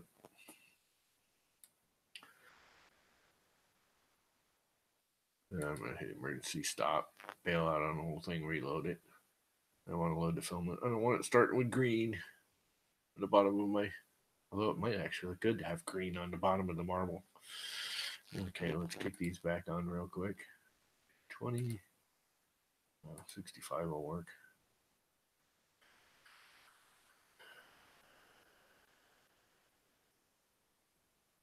Yeah, but even that, okay, you can print one standard benchy with a sample. That's great. But before you can even print a benchy, you need to do a temp tower, a few other things so you can even get a reasonable benchy. Either a temp tower or I usually do when I'm doing a new film, and I'll do a temp tower and a not that I do it that much anymore because I'm pretty good at guessing. Believe it or not, I've gotten really good at guessing what filaments need.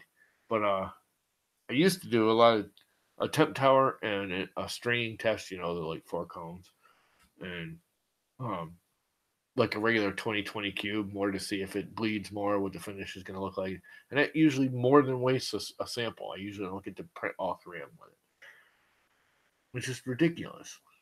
It's not enough filament to do anything with. They need to be they don't need to be 200 or 250. I think that's 250 kilos. Or kilograms, whatever they call it. I'm not a metric weight guy. It's a quarter roll. But even if they did like 100, just so it's enough that you can actually do something with. Are we up to temperature? We should be. Okay, go away. So go away. Okay. Why is it not ready to extrude? Oh, because the heater's off, you dumbass.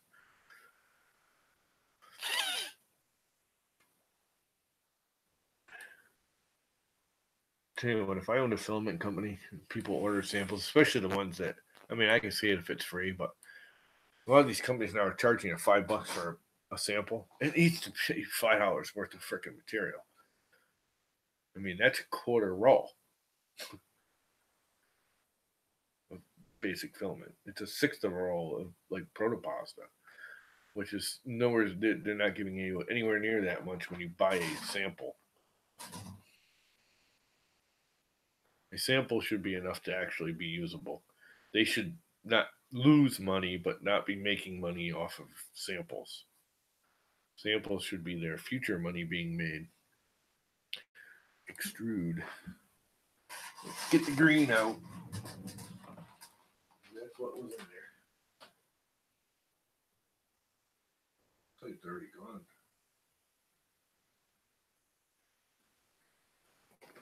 That's the other so cool thing is Idea Maker has built into it an automatic retraction at the end of the print. and it retracts the filament back like 3 or 4 millimeters at the end of a print. So it's not just sitting in a nozzle. So when you go and change it, there's not that much goop left in it. There's not a whole loaded nozzle worth of filament. Okay, why isn't it straightening? There it goes. I hear it now.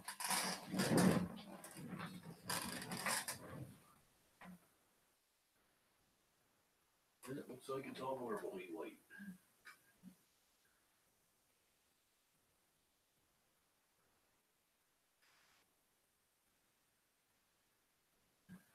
That's the other thing I wanted to get rid of all the burnt on, baked on mess.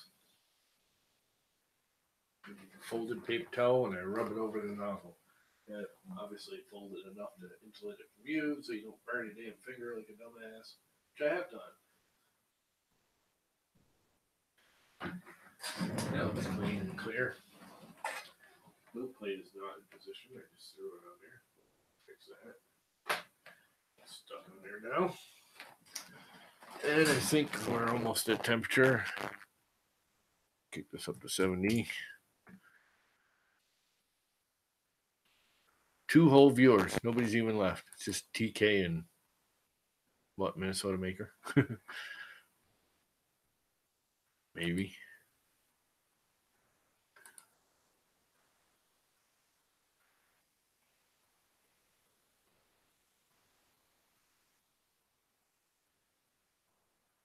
Well, no, if they handed you a quarter roll for $5, that you're getting your money's worth. There's a company I started ordering from. I can't remember the name of it. I got because you can get small rolls of flexibles, and they're like $10-12, which is still expensive for the amount you get because I think you're only getting 100 grams or whatever. But it's on a roll. It's a little weird, like plastic roll, white thing. But you're getting, especially the flexibles. I don't use a lot of flexibles. I only print small things with flexibles. So I don't want a big, huge roll. I mean, I've got a roll of 2 things. Glow in the dark, and I have a roll of flexible Hatchbox that I bought like 3 years ago. That 2/3 of both of those rolls are still here. And to be honest with you, I don't want to store it. I'd rather have, they would say $25. I'd rather spend $10, get a quarter of the amount, but have 2 or 3 different colors. That makes sense. I don't mind spending more to get more of a variety and have to store less on items I'm not going to use a lot of. TPUs, TPEEs, you don't make big things out of generally. And even if you do, you're doing it in a shell with very little infill with the flexibles. So again, you're not using anywhere near that much. So you don't have full kilo rolls. All right, we up to temperature at 63 degrees. The flexibles. So again, would you jump in here? Somebody jumped in here. Yeah, me. Yeah, I'm really sick of the little itty bitty. I don't even get samples anymore. Yeah, I mean the rolls that. Let's see if I can grab one now. I like the mini rolls for samples. It's one thing, M3D, for that stupid micro. They came out with a roll for it that fits inside their machine, and it's like 225 grams. Yeah. That's like the perfect size for I still buy their TPEs because it's just the perfect size and it's cheap.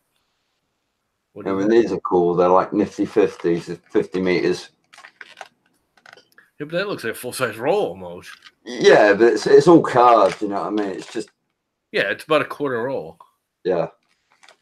But, yeah, I mean, they're cool. Yeah, how much do those cost? They are expensive, actually. Those are £10. It's still half the price, so you're getting half as much for half the price. Well, I can get rolls of filament for like 20 quid a kilo. So that's half price. But it's, I mean, you get over 3,000 meters to a kilogram, I think, something daft like that. Yeah, well, it depends on the weight of the material. Yeah. All right, we up to temperature 66.6. This bed takes forever to heat up. It's so big.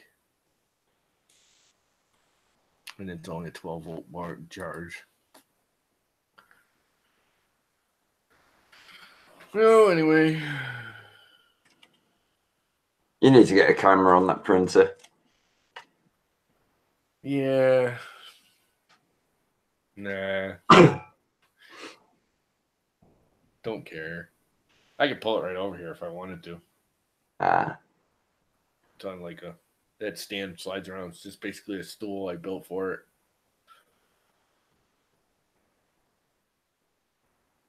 To hold it up off the ground. There's shit underneath it right now that I don't want to deal with moving it around. Yeah, you ought to see underneath my tables. Huh? Underneath the resin printers, I've got all the resins, the IPA, and all the boxes of filaments. I've got boxes of tools. Next to my dinner bowl, even.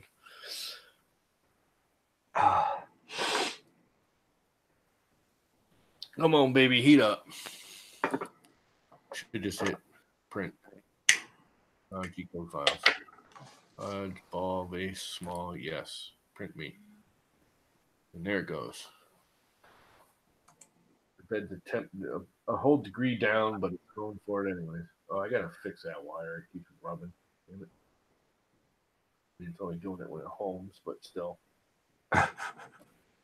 It's sticking out in the way of the belt. Just a little bit too long.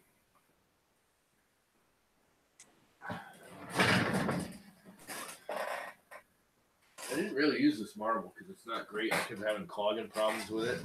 Yeah. And like actually, the one and only good print I got out of it was this. I love it. This actually came out really good. This came out really good off of it. But was having lining problems. It kept jamming. But I have that 0.6 nozzle on there now, so I think that'll take care of some of it. And it looks like it's printing pretty good on the first layer. Nice. Holding to the PEI. Oh, I gotta turn that crap off. I forgot about that setting in Idea Maker. That's one of those things I hate. Turn that off right now. No need for retractions in the first layer. Slice, manage templates.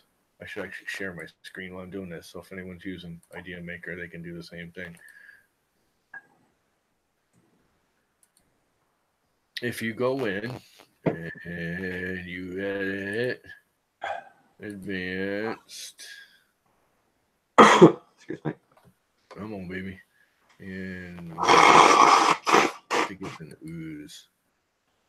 Enable retraction on bottom and tops of models. Turn that off. Bottom 0. I actually want it in the top, but only 1. Because the problem with that is, I should probably do it with this too. Is it retracts after every single move back and forth doing the infill in the first and bottom layer. So it moves over, retracts, resets, comes over, retracts, resets, comes over, retracts, resets, comes over. It's obnoxious. Ooze right here. Enable bottom layers 0. Top layer 1. Which is fine on the top layer. It gives you a nice clean top layer, but it takes frickin' forever.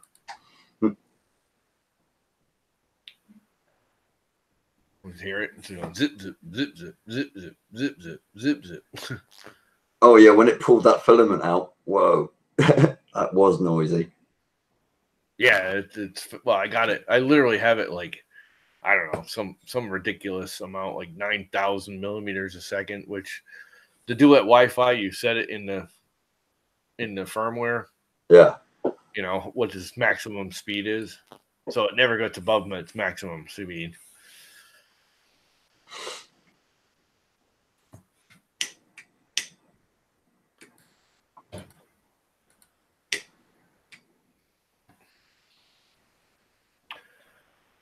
Stop. She's printing away in marble. Less.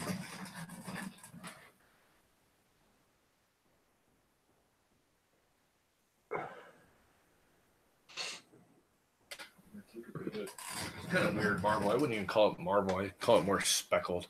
Although I guess it looks kind of marbly. Does that look marbly to you?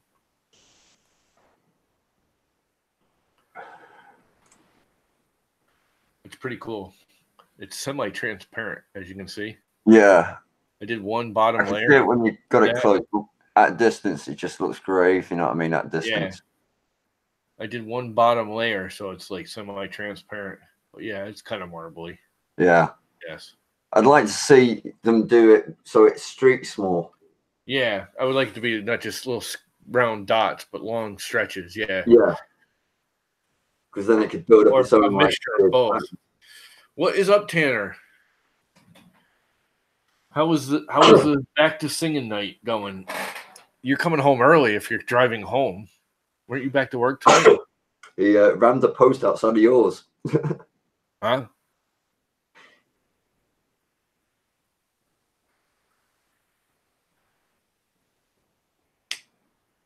I guess you didn't stay very long and make any money tonight if you're driving home already. Thought you were back to work tonight. Unless I'm completely mistaken, which wouldn't be the first time. Won't be the last.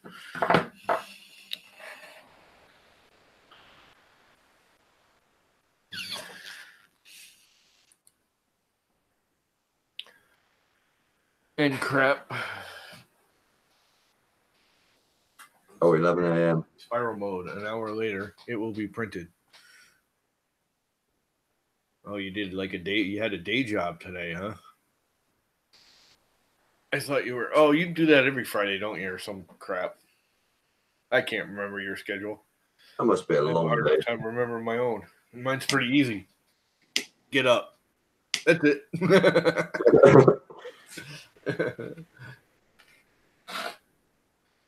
I've been getting up late too. I've been getting up at 5:30 or 6. I still wake up at 4, but I don't get up. Don't need to. Yes, 8 hours is enough. That's for sure.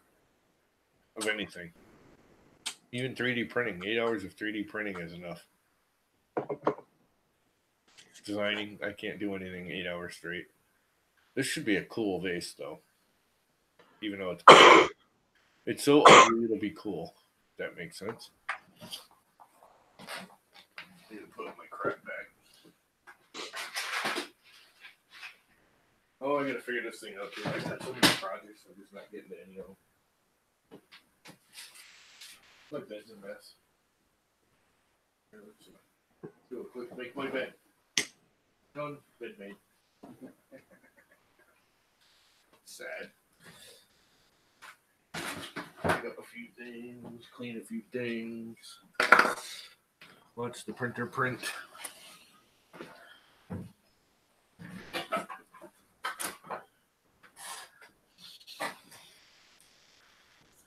I think I want like a hot chocolate. It's 41 degrees out tonight. It's warm for this area this time. Our normal high of the day is only like 35, 36 this time of year. It's 41 out. We went from extreme cold to extreme warm. Yeah, it's absolutely freezing here tonight. I need to get something to drink. I'll be right back. Yeah.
Alrighty then.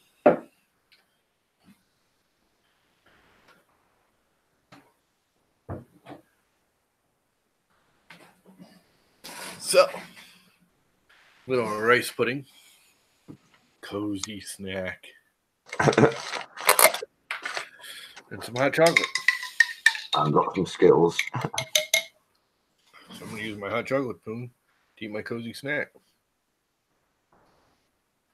Snack or shack? Shack. Cozy shack. It's not even real rice pudding. It's just vanilla pudding with some rice in it. Still pretty tasty.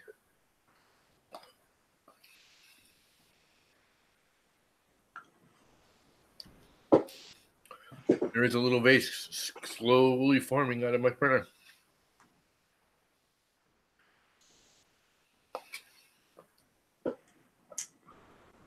I've been struggling to eat, with the flu and that.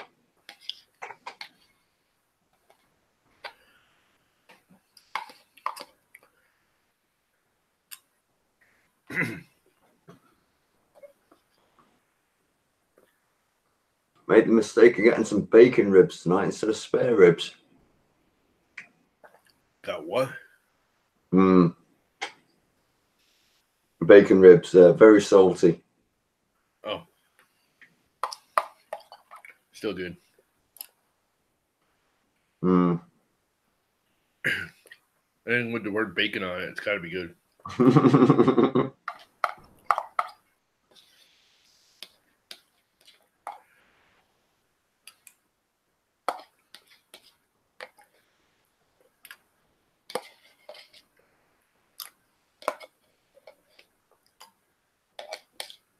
Well, that was quick. Empty.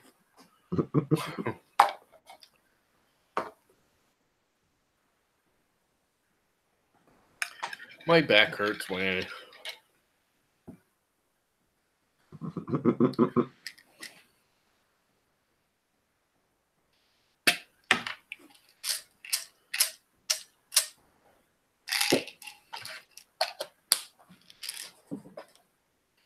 a couple aspirin will help that.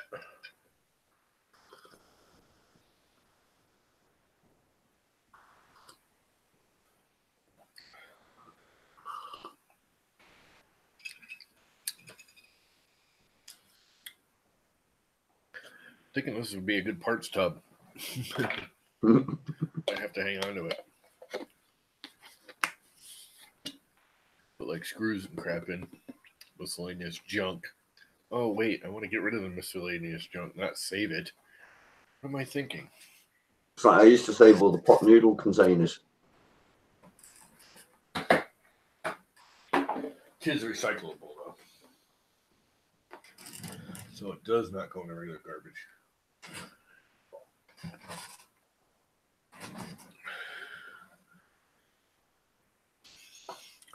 I don't know. This marble's kind of cool. It's different. You can actually tell it's marble now, right? Yeah. Not just gray. Oh, you can definitely see it.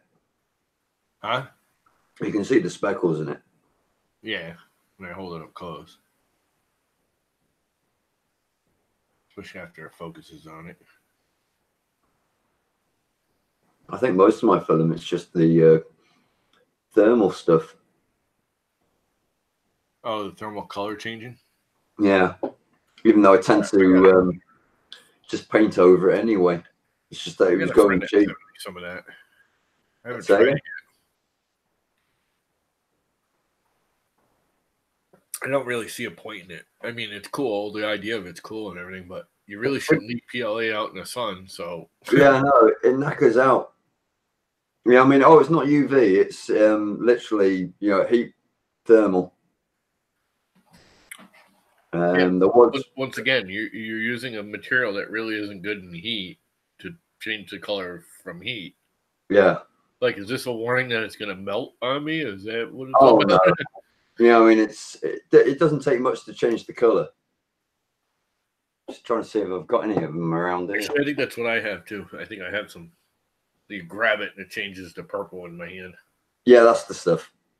I think it's just plain Hatchbox. Somebody gave me an actual sample. It's a pretty good chunk. I just haven't tried it yet. Actually, I think I gave it to my nephew. It's great stuff to use with like the vase modes and stuff. Because as soon as you pick it up, your heat just goes straight into it. Oh, yeah. That makes sense, I guess. It's a great way, you know, like if you got people around, it amazes me the amount of people that have never seen a 3D printer. You know, I mean, to me, it's second nature, you know what I mean? You got to be into that. I mean, I've always even back in the 80s when the concept was first coming around, and yeah, you know, I was always into this. I mean, I kind of went for college for this kind of stuff. That's my initial. Same. Yeah, I mean, with all my 3D design that I was doing during the day, it was like I just wish there was some affordable way of making these reality. Yeah, now there kind of is. Yeah. I mean, they're borderline affordable. I mean, I guess the Ender 3, you can't get much more affordable than that thing. Hello, Robbie Mac.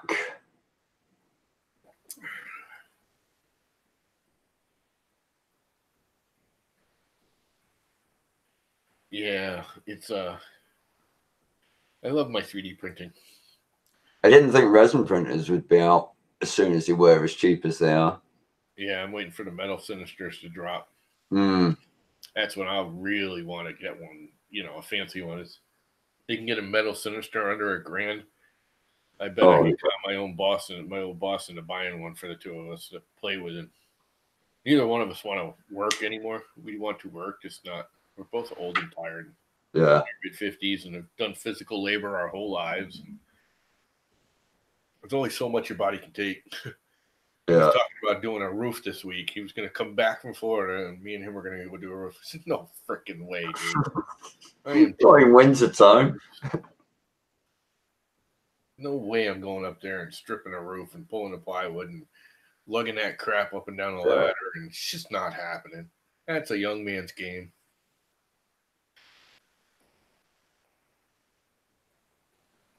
Do anything good then? No, to be quite honest, I could use the exercise. If it was a small one, like a shed or something, I almost probably would have done it. But it was like 20 or 30 square, and it's like, there's no freaking way. I don't have the energy for that. Yeah, I mean, I've got a full weights bench in one of the back rooms here. I just haven't used it since I moved in. Yeah, I just look at it and go, I do. I got to get my apartment set up in the garage. That's what I got to do. Years and years and years ago, when I was working for a traveling company, I traveled everywhere. I was making boatloads of money. I built my parents a massive garage. Like massive. Our garage is bigger than our house. Like nice. A lot bigger. And I put an apartment above it, and I never finished it. I basically ran out of money when the economy crashed. But it's all set up. It's ready to go. All I got to do basically is insulate it and hook the water up. The water's all run in it. Yeah. I'd have to do, I'd have to put a furnace in. It's got all radiant heat. The radiant heat is all run. It's all in the floor. It's all there. All I got to do is get a furnace and pump water into it. And then insulate it. Wiring's all in. Yeah, I mean, 90% done. So one of the things that sort of like always blows me away with like Canada and America, and that's the sizes of the houses. Yeah, I mean, over here, all our houses are small unless you've got a lot of money. Yeah, well, I built it, so it's not like I saved a lot of money there. Yeah, well, it's the land that's the main problem. You know, what I mean, it's like over here. The land we do. This is actually, it's kind of funny. Everyone says I'm wooded here, and I kind of am, but I'm actually in a beach community. It is like house on top of house here. Yeah. If you go a mile in either direction from my house. I'm kind of in a swampy area between the two main beaches. Yeah. So, like when I fly my quadcopter, everyone's like, oh, you're off in the woods. It's like, no, I'm not. I'm right on the shore. I mean, I'm literally right on the shore. You go to the end of my driveway, and if it weren't for the train tracks in the way, you'd see the sound. Mm. And I'm on Long Island Sound. I'm not out in the ocean. I'm on the Sound. But it's not. It's pretty crowded here. It isn't now. Again, it's a beach town, so this time of year it's empty. Yeah. But in the summertime, there's 150,000 people here. Easily. It's like a small freaking city. Yeah, this house isn't big. It's not small. This is the house is 22 by 20 by 32. Yeah, I mean, is your 24 by 44. Is your camera up against a wall at the moment? Is there a wall directly behind it, or is there still space? What? The camera pointing at me? Yeah. It's pretty much against the wall, yeah. About a foot off the wall. There's a little cabinet there. It's holding all the computer and TV and all that. I mean, this is the largest room that I'm in. Yeah. Well, this was the master bedroom of the house originally. It's 10 by 12, I think. Mm. But this was there was 7 of us living in this house when I was growing up. So it's not that big of a house. Yeah. It doesn't feel big when you got a lot of people there. And that's one thing I can't do. I don't need a big house. I could take this house and tear it down and just live in the garage and be happy. But I cannot stand having people too close to me. Like I can't stand living in an apartment. It drives me nuts. Mm. With other people around and they're making noise and I need to be able to do my own thing and they need to be able to do their own thing and none of the twins should meet. Yeah. That's the problem I've got. Like here, I'm in the middle flat, so I can't use the wood load. Apartment complex, aren't you? Yeah. Well, it's only 3 flats: ground floor, first floor, and top floor. Oh, so it's a house with 3 separate apartments. Yeah. I mean, the lad downstairs, he parties a lot, but he's usually at the back, and I don't hear it anyway. Still sucks having people living over you. I lived out in an apartment while I was on Long Island. It wasn't bad because I got along with the landlady. I was in the basement. She had upstairs. Yeah. And, I mean, we got along, and she was almost never home anyway. She was out and about all the time. But if it weren't for that, because, I mean, just having her walking on my head all the time, she's walking through stuff and doing stuff. And, I'm trying to watch TV and hearing that pitter-patter, pitter-patter, pitter-patter, or her feet going back and forth. Noise the crap out of me. It's weird because, like, the building that I'm in, the landlord bought this flat. He eventually bought the other 2 as well because they all went up for auction. But I moved into here first, and as far as I was aware of, next door was empty. And I was in bed, and then I heard footsteps walking up my hallway. And I was like, what? And eventually I realized it was the guy next door working. He was doing some work on the place. But our beams below the floor, the actual floorboards, extends into the next building. Yeah. So with them walking around, it makes it sound like it's in my flat. Yeah, because it vibrates down. Travels down the beam. Yep. That's why a lot of them, when they do that here in the States, they have to subdivide it. Yeah. You can't have them attached, and you got to put sheetrock, double A. Because usually, I mean, our beams usually go this way, so that each house is separated, and then the planks would go that way. But for some reason, they just go all the way through.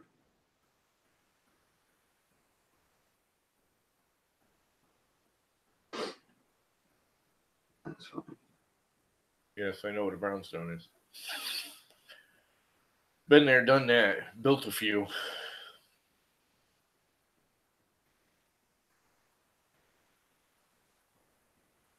I built a few brownstones in my day.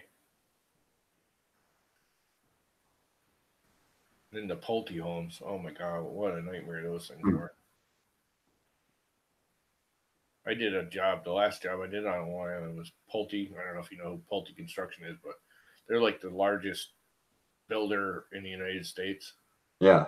They just buy up lots. They buy up farms and tear them apart and put houses on them. Basically, that's what they do. But yeah, we were putting up 325 of these houses, and they were like 6,000 square foot houses on half-acre lots. It's like literally some of those houses were so close together you couldn't get a lawnmower between them. Yeah. It's like you have this humongous house, like unbelievably huge houses we were building, and no yard. Yeah. I think I'd rather have Yeah, a they're small crazy. house. They started at 600,000 for their base model, and they went up over $1 million. Whoa. I mean, I think I'd rather a small house with a large garden or a yard. Yeah, I don't need a big house. I need a big garage. I like my toys in the garage. Yeah, it's like I miss my woodwork and I can't just pull chisels out and just start hacking away at wood. If it wasn't cold out, I'd probably have these things out there, along with all my woodworking tools and everything. What's my little Vasey going? It's going. I'm not seeing any drooping either. I figured right about where it is now with that sharp, comes out. I was wondering if I think it should be all right there. Doesn't seem to be. You guys really can't see it there. Looks like it's about on the border. 3 centimeters tall. No, it's probably closer to 10 or 15. Ah, right. Oh, centimeters. Yeah, probably 3 or 4 centimeters. Has it started on the writing yet? Huh? Has it started doing any of the lettering yet? I have no idea. I don't think so. It's not quite high enough. Just getting into where I flared the base out. They said that film is semi-transparent, so it's gonna look kind of weird. Even though they call it marble, the gray base it's translucent. It's not white. I mean, it's not solid colored. Yeah. But like I said, you can see it right here. That's because I did a 1-layer bottom. You can see right through it. Yeah. So I don't know how it's gonna come out. I'm just gonna make a brew. Yeah, the largest lot of grass in all of Brooklyn.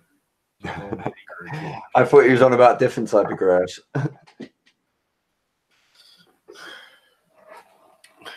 Yeah, and the one thing I don't want is grass. Actually, I do want a little grass just around the house, but I've learned it's much easier to take care of a yard if you just let it moss out.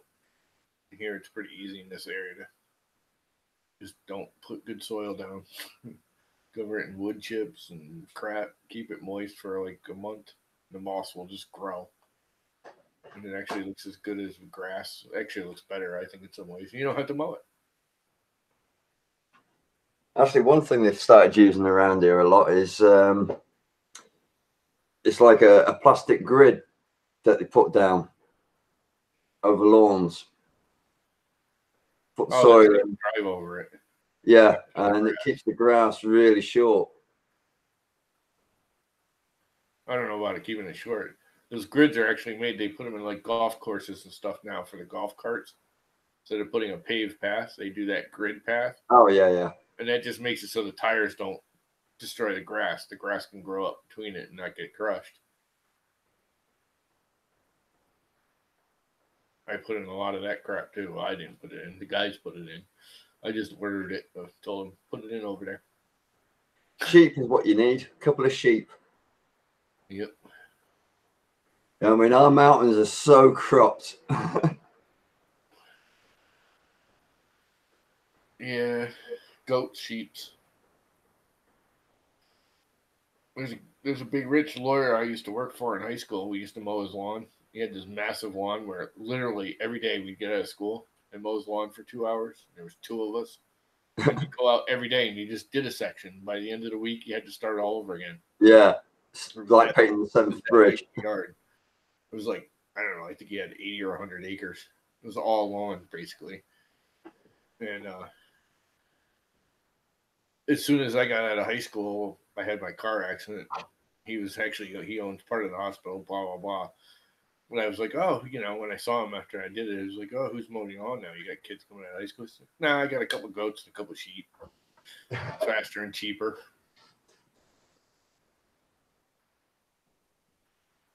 Yeah, if sheep and goats, you only need the nose plugs. Yeah, you need the fence, but the fence is no big deal.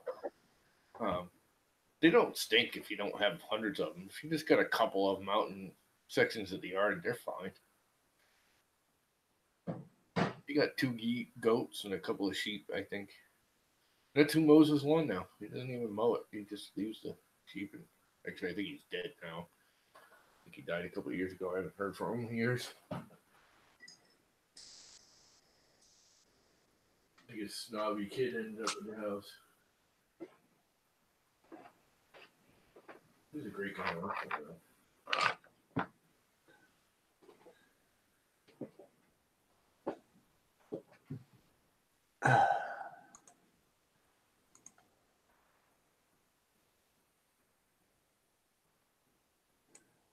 He was a pretty easygoing guy for a rich man. He was rich. Yeah, it's nice when you meet some people that, you know, I mean, the world to do with money, but they're down to earth. Yeah, well, he got it because, for one, he's smart. I mean, he's a lawyer, but he got his arm blown off Pearl Harbor. He was on one of the boats Pearl Harbor. He was the one-armed bandit. To call him. Funniest thing in the world, watching him drive. He used to get Saabs. He was like devoted to Saabs. He always bought Standards. You ever watch a one-armed man try and drive a Standard? Nope. Think about it. Got to hold the wheel and shift. He'd be driving down the road and he'd need to shift. He'd put his shoulder on the steering wheel and shift. It was a little scary at first, but after you got used to it, you're like, yeah, okay, you know, he's been doing it for long enough. He's safe. Yeah, I don't like fences. I'm not a fence guy. I work for a fence company, and that was, I think, the biggest problem. My boss wanted me to do sales and everything too, and I just don't like fences. I think they're freaking butt ugly. I get the point of them if you need them for livestock or your pets or anything like that, but these people that spend these, you know, we had some of them spend, you know, $50,000-$60,000 on a vinyl decorative fence, and it was just decorative. There was no point to it other than to look good. Just fencing is so freaking ugly. Yeah, I've always wanted to just plant trees. Yeah, bushes, trees, plants, something natural. Fencing is butt ugly. A wall, stone walls are better than fence. Yeah. Decorative. I like stone walls. Fencing is freaking ugly.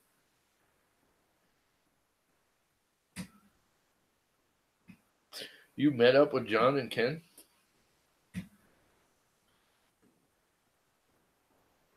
Cool.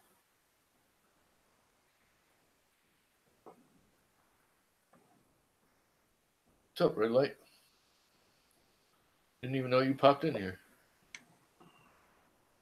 Oh, that's because you just popped in here. As you can tell, I only half pay attention to the chat. Just kind of scrolls by. Every once in a while, I look at it. So how is my little Basie doing? It looks like it's doing pretty good.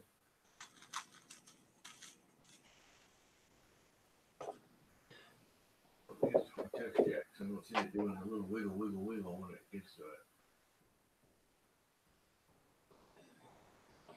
It's just still doing smooth arcs. I think that was one of the last ones I did.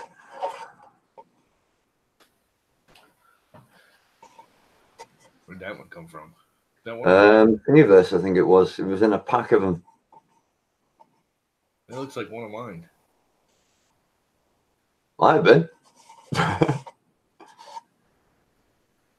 think it was a pack of 6. Yeah, it might be. Did you get it off of Thingiverse or off of My Mini Factory? Thingiverse. No. I usually only packed them when I put them on My Mini Factory. Thingiverse, I had them all individual, I think. I can't remember.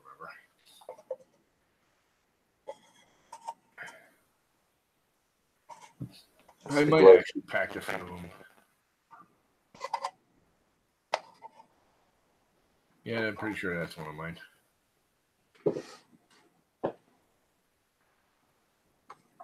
I've got I did a whole series. Did 3 series of vases. Simply Distorted, I think there's 12.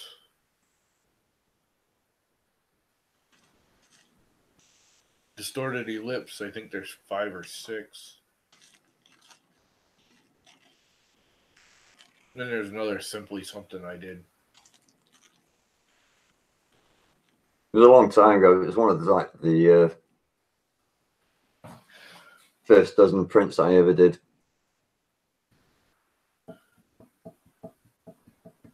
No, I do not have a resin printer. I have no place for a resin printer. Resin printers stink up like high heaven. Yeah, I've got 2. And they're messy. And I would have to have a separate room for them. For just them. I wouldn't even want them on my regular printers.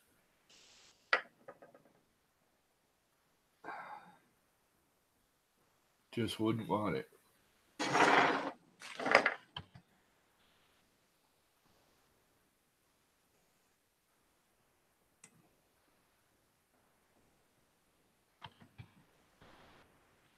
You got resin printers? Yeah, I've got 2 resin printers. Oh, do you? Don't they like stink to high heaven?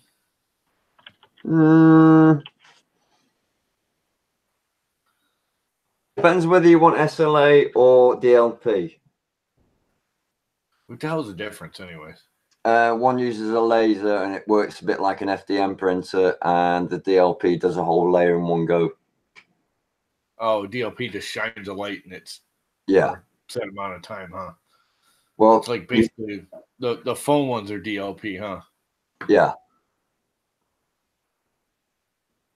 Yeah, I mean, you got like the Photon, you got the new Prusa one coming out.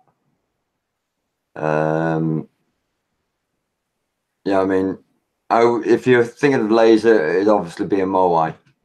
You get a bigger build plate and everything.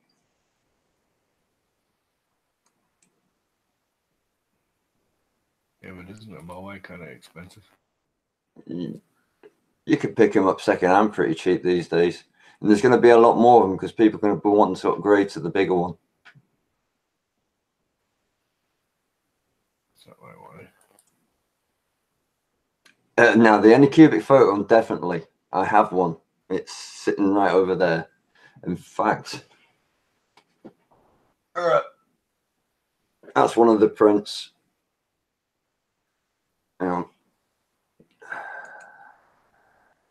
There. Is it switching over? No idea.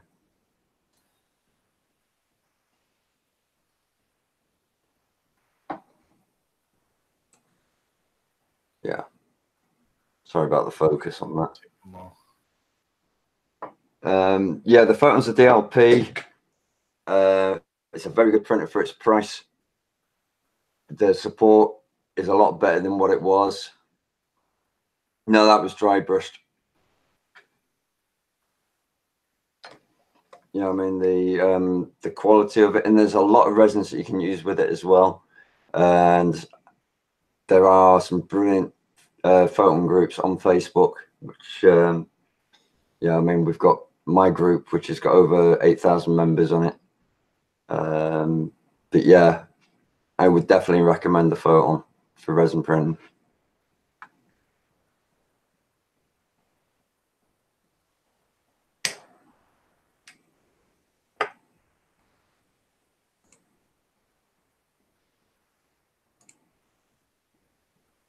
Yeah, it's about half the size, and I'll show you the build plate.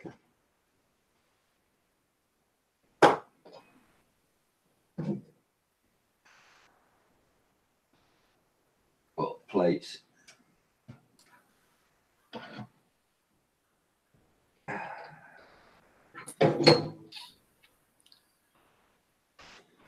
That's the Moai build plate, and that's the Photon blue build plate.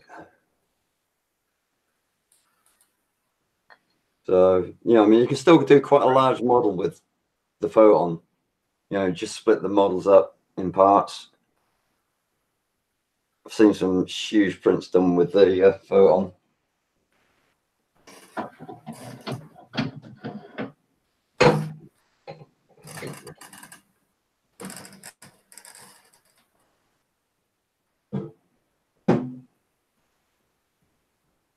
And if you're going to go for the Photon, buy it off Amazon. respun it. It's doing the text in the back. Oh well. Oh well. That way, if there is any problems with the phone, you can just send it straight back down to them. 9:45. Hell is it? It's gotta be like midnight where you are, huh? Later. You know, like 2:00 in the morning? Yeah, 2. It's just coming up to 1:45 for me. Holy crap. It's late. What the hell are you doing up? This is early. 6 o'clock, 7 o'clock, and 8 o'clock. So usually about the time I crash out. So you're on US time. Yeah, I'm definitely not. There's just not enough hours in the day. I need like a 26, 28 hour day.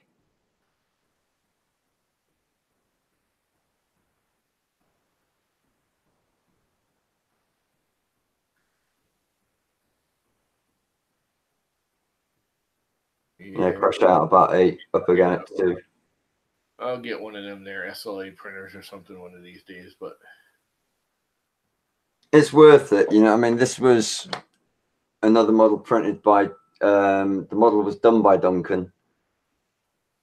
And that was printed on the Moai at its lowest res.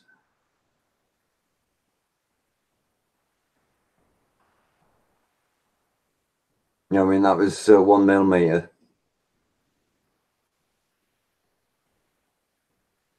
That's pretty sweet. I just can't deal with the resins and the stink. Well, the Moai, when you're using that, the only time you smell the resin is when you open the door. Yeah. But the photon, that stinks. But they are working on water-based resins at the moment.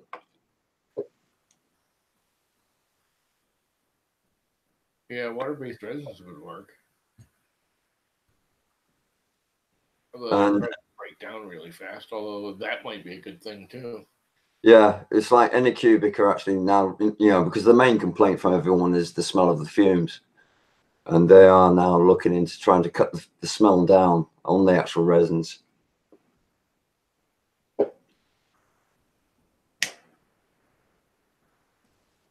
Half the times I think the smell. Drain hole on that. Say again? Where's the drain hole on that? On this one, right at the very back.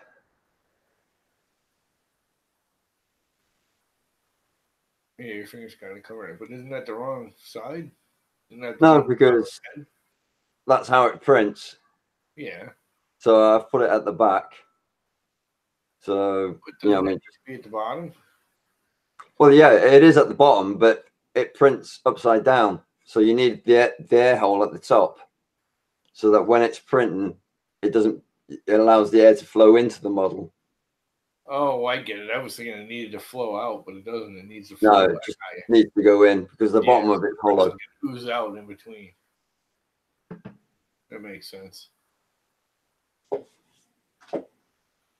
Yeah, you probably could empty it out after you just drill a small hole in it. Yeah, but the problem is, if it's not got the suction on it, you know, to allow the suction to clear, there's a chance that when it pulls off the actual FEP or the PDMS, the suction will pull the model off the actual supports. Oh, right. Yep. So by adding the air hole and so when it pulls off, it releases easier. That's pretty cool. And, you know, the resin lasts a lot longer than people think. You know, and I've known people that have ordered like 3 liters of it thinking they're going to go through it in a week, and like months later, they've not even finished the first bottle yet. You know, you look at a roll of film and you go, that's not that much plastic. But then when you start printing, you're putting down such a thin line that you end up getting more mass out of it because it's all air.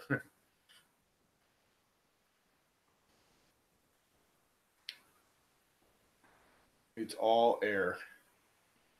Yeah, I mean, I think the hardest part about resin print is that whereas normally you would just get an FDM model of Thingiverse and then you put it in your slice, and your slicer, if it detects any errors, it would repair it anyway. So you don't even notice that's happening. and then it prints. But with the SLA and DLP, it will notice them errors. It won't repair them because it thinks it's supposed to be there. And then, you know, I mean, so preparation of the model for printing takes longer than it would with FDM. But, you know, I mean, you soon build up a routine of that. When you're first getting it, it really confuses you, especially when you've gone from FDM printing because of the way supports work. Whereas like FDM, you just throw it all underneath, but you only need to support that point, the lowest point of the model, which is actually upside down. Because you've got to catch that island, if you know what I mean. Yep. Yeah, but you actually need less support because yeah, exactly. Once you get that catch, it's catch. There's no gravity drooping like there is with FDM. Yeah. And that's another mistake a lot of new users use. They use auto supports and throw them everywhere. There's more supports than the print. And it's like, guys, you don't need that amount. Yeah, you only got to hit the... I'm doing that with FDM even now. You get your cooling up enough, you can just hit the low spot. Yeah. One support in. As long as my biggest problem is getting the support to stay there because they always, you know, break off because freaking head keeps hitting it. There's got to be a way to make it just put out less filament when it's doing the support. Yeah, you can use any brand as long as it's 405 nanometers or whatever it is. It'll show it on the bottle. But we've got actually a list of all the resins and their times for curing, which is a baseline. There are some resins that you totally avoid, like photocentric. That takes over a minute to cure a layer. It is a terrible resin. Yeah, I mean, but you got loads of different brands there, and we've got flexible resins that you can mix with your resin, and it makes the models more durable. You can get dental resins for doing casts. You can actually get casting resin as well for making like metal casts and stuff. Yeah, but the resin's wicked expensive too. Not really. Yeah, I mean, I used to think that, but it's like the fun to do resin that I get. That's, hang on. Well, you use a lot less of it, like you said earlier. You're using a lot Yeah. less. I mean, I bought this when I first got the Photon thinking, yeah, I'm going to need loads of resin myself. And I still haven't opened it yet. And I think that was about 30, 40 pounds. But you spend that on, you know, I've seen people spend 70 quid on filament. And I'm like, why? But they do. Spent some good money. Like I've gotten the proto pastas are expensive because they're 30 or 40 bucks for basically a half roll.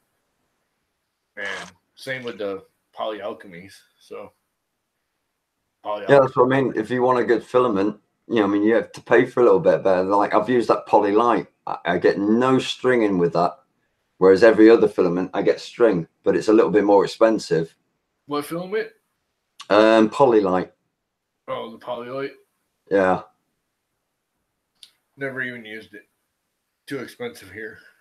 Yeah, I had a sample roll sent to me. It's quite nice. Yeah. Well, that's why I really wish Maker Geeks hadn't turned into a bunch of idiots. Yeah. Because that Maker Geeks Raptor stuff, it's wicked sweet. It is nice filament. You know, they use the good resins to start with, and blah, blah, blah. And it's reasonably cheap. It's a little more expensive than most, but not ridiculously. Robbie Mac, on what you're saying there you go. That's dyes for your resin. So you can add that to clear resin or white and make up your own colors.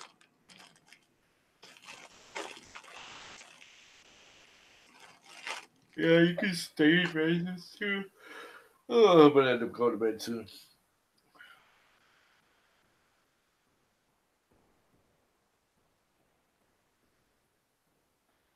You can do dye. I can't see doing glitter because glitter's just going to reflect the laser back. No, that's not food coloring. Trust me, it may look like it is, but it's not.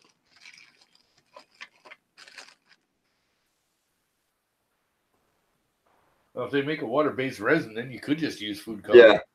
Yeah. Although, how would you cure a water-based resin? I guess like polyurethane. Yeah, I imagine that, Polyurethanes now. Yeah, I mean, I know I've got resin down here for the Moai, which is actually, you can wash in underwater. You don't need any IPA to clean the model off. You can just run it under a tap and clean it. But again, that's got such a long curing time, like with the laser.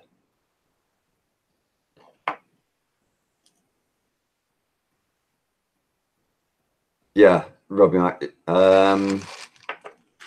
Not actually sure what it is because I haven't used them yet, as you can tell.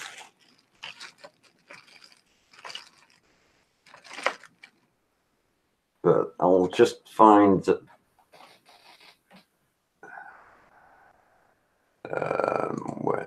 where here.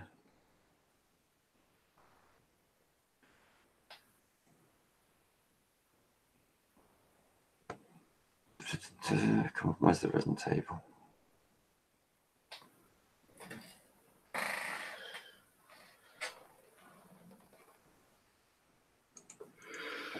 Oh boy, am I gonna make it to the end of this vase? Maybe not. Yeah, I think so.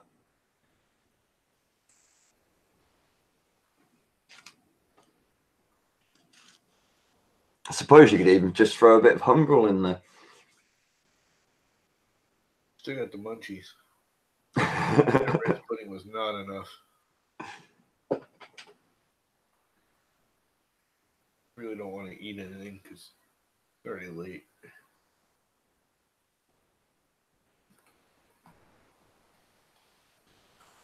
Oh boy.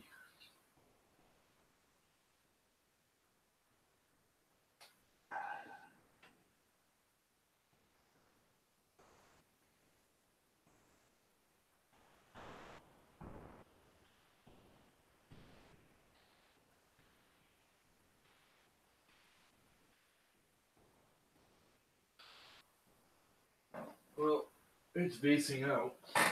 How far along is it? 56% done. It says at 53 minutes. Oh, every minute it's doing a percentage. Or thereabouts.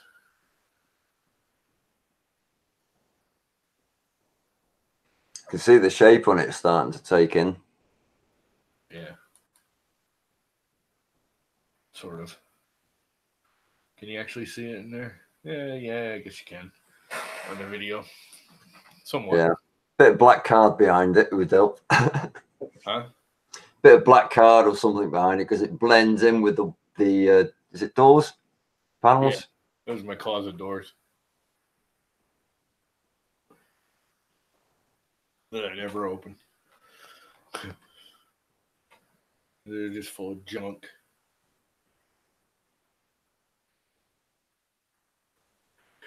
That's too far away. One of these days I'll get another decent webcam and slap it on there and figure out how to make it so you can view it, but just not that interested in caring.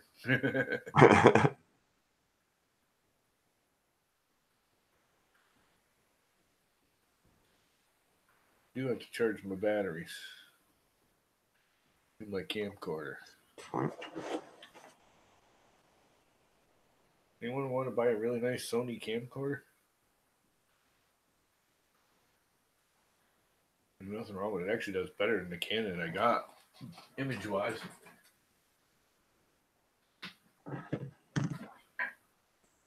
I've got loads of cameras. So not even a year old. I barely used it.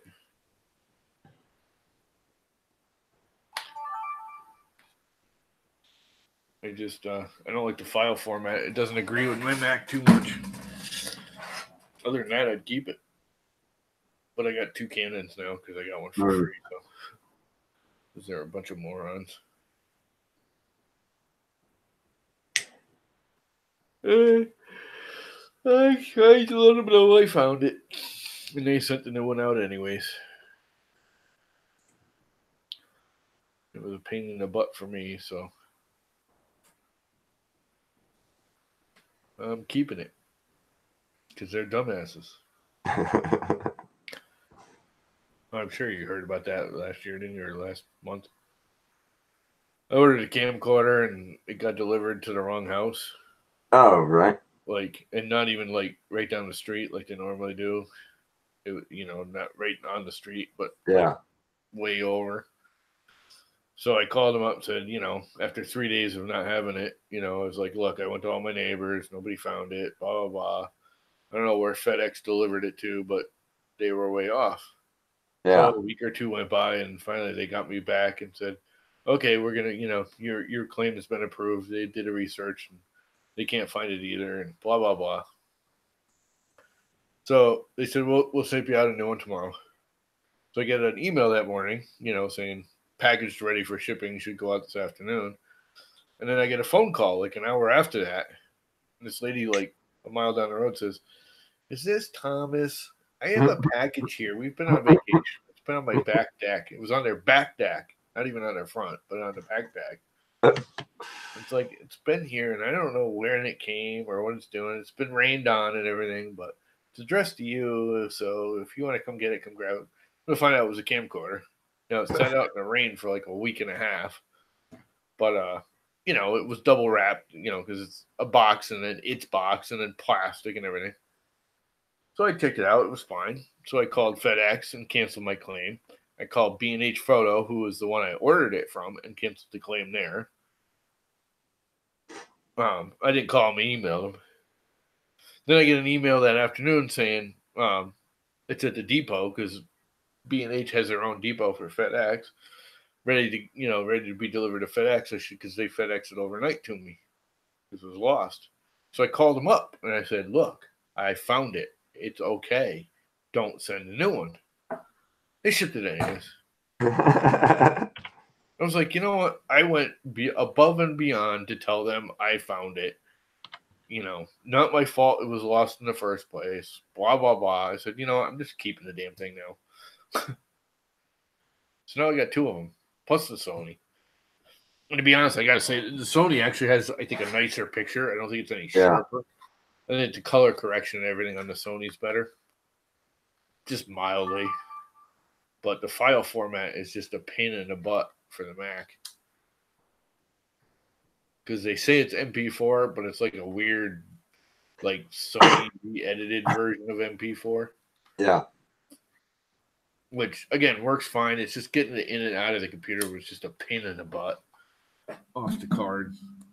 You have to use their little app to get access to it. And then you can only drag and drop one file at a time. Where the Canon, I could just take it and plug it in and just drag as many or all to my desktop and be done with it. I just tend to take the memory stick out and stick it into the PC. Yeah, well, even still, when I've done that, but taking the card out because it's stuck up inside behind the battery kind of deal with them things. Yeah. They don't want it to pop out if you accidentally drop it or anything. But it still does it. I can't because of the file format. Again, it's an MP4, but they have it like locked in their little Sony world. Yeah. That to get it off of there, I gotta view it, drag one at a time off the computer, off the card onto my computer. Whether I plug it in or I pull the card out and plug the card in, it's just a pain in the butt for me. So I got the Canon, and the Canon was cheaper. That's $200. Yeah, over $200 for that Sony. That's actually a fairly nice one. The Canon was only like 160, I think.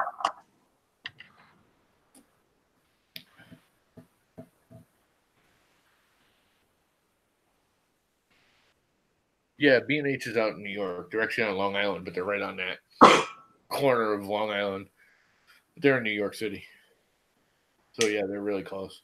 I love B&H. If they didn't use FedEx, I'd order everything. I would very seldom use Amazon for any of that kind of stuff if they didn't use FedEx. But FedEx in this area is absolutely the worst. Now, if you have a good FedEx delivery system in your state, you're all fine.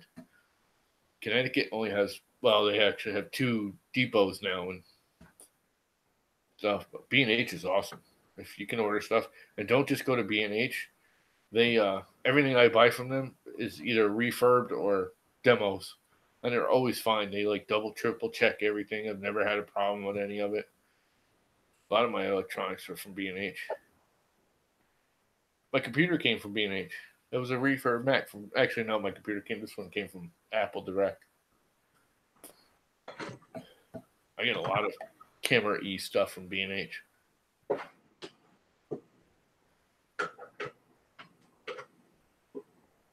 B&H Photo. They're local to me. They're in New York.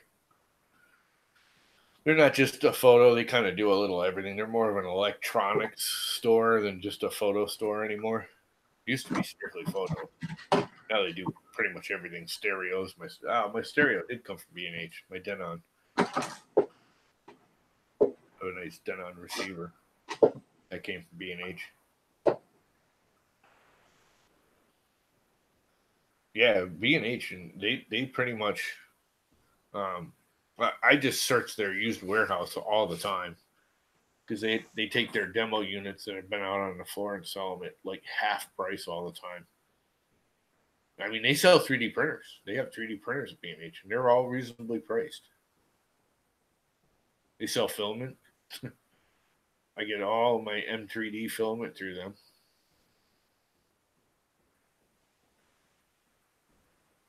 The hell's Canal Street? I don't go to New York. New York's just close. I'm in Connecticut. New York's the next state over. Most stuff gets delivered in a day. If I order it early morning, I have it the next day or the day after. I get it just as fast, if not faster, than Amazon through B&H half the time. And they're usually cheaper. The two things I really search are Amazon warehouse deals and B&H used/refurbished.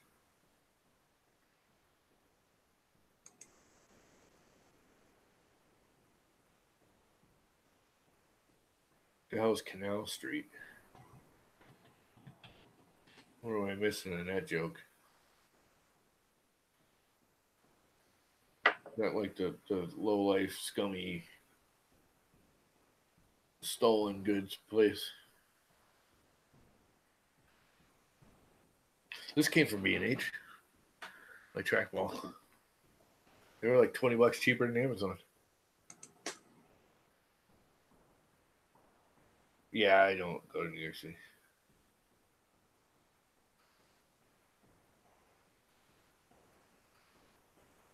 Oh.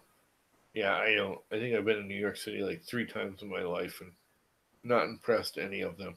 I absolutely hate cities. I hate crowds of people. I hate that there's no air. Yeah. Claustrophobic in the cities. Boston's the same way. It's not as bad. Boston's not as bad as New York. Pretty lucky in the UK. Even our cities don't look anything like, a city over in your way. You know what I mean? New York is just obnoxious. I don't see what the big thrill is to live in New York City. I just don't. People live in Manhattan. It's like you can't go anywhere. You can't do anything. You're stuck in your little itty bitty chunk of the world because it takes you 4 hours just to get a mile away. You don't even have to leave your apartments over there, do you? Drive. Have you actually tried that stupid scanner that's on your couch behind you? Oh yeah. Does it work? Yeah. Not really. No, the only thing I don't like about it is it's so-called high-res textures and not high-res, which lets it down. But scan-wise, for large objects and stuff, it's fantastic. For the small stuff, it's not very good. You need to be able to get a bit closer to it and that.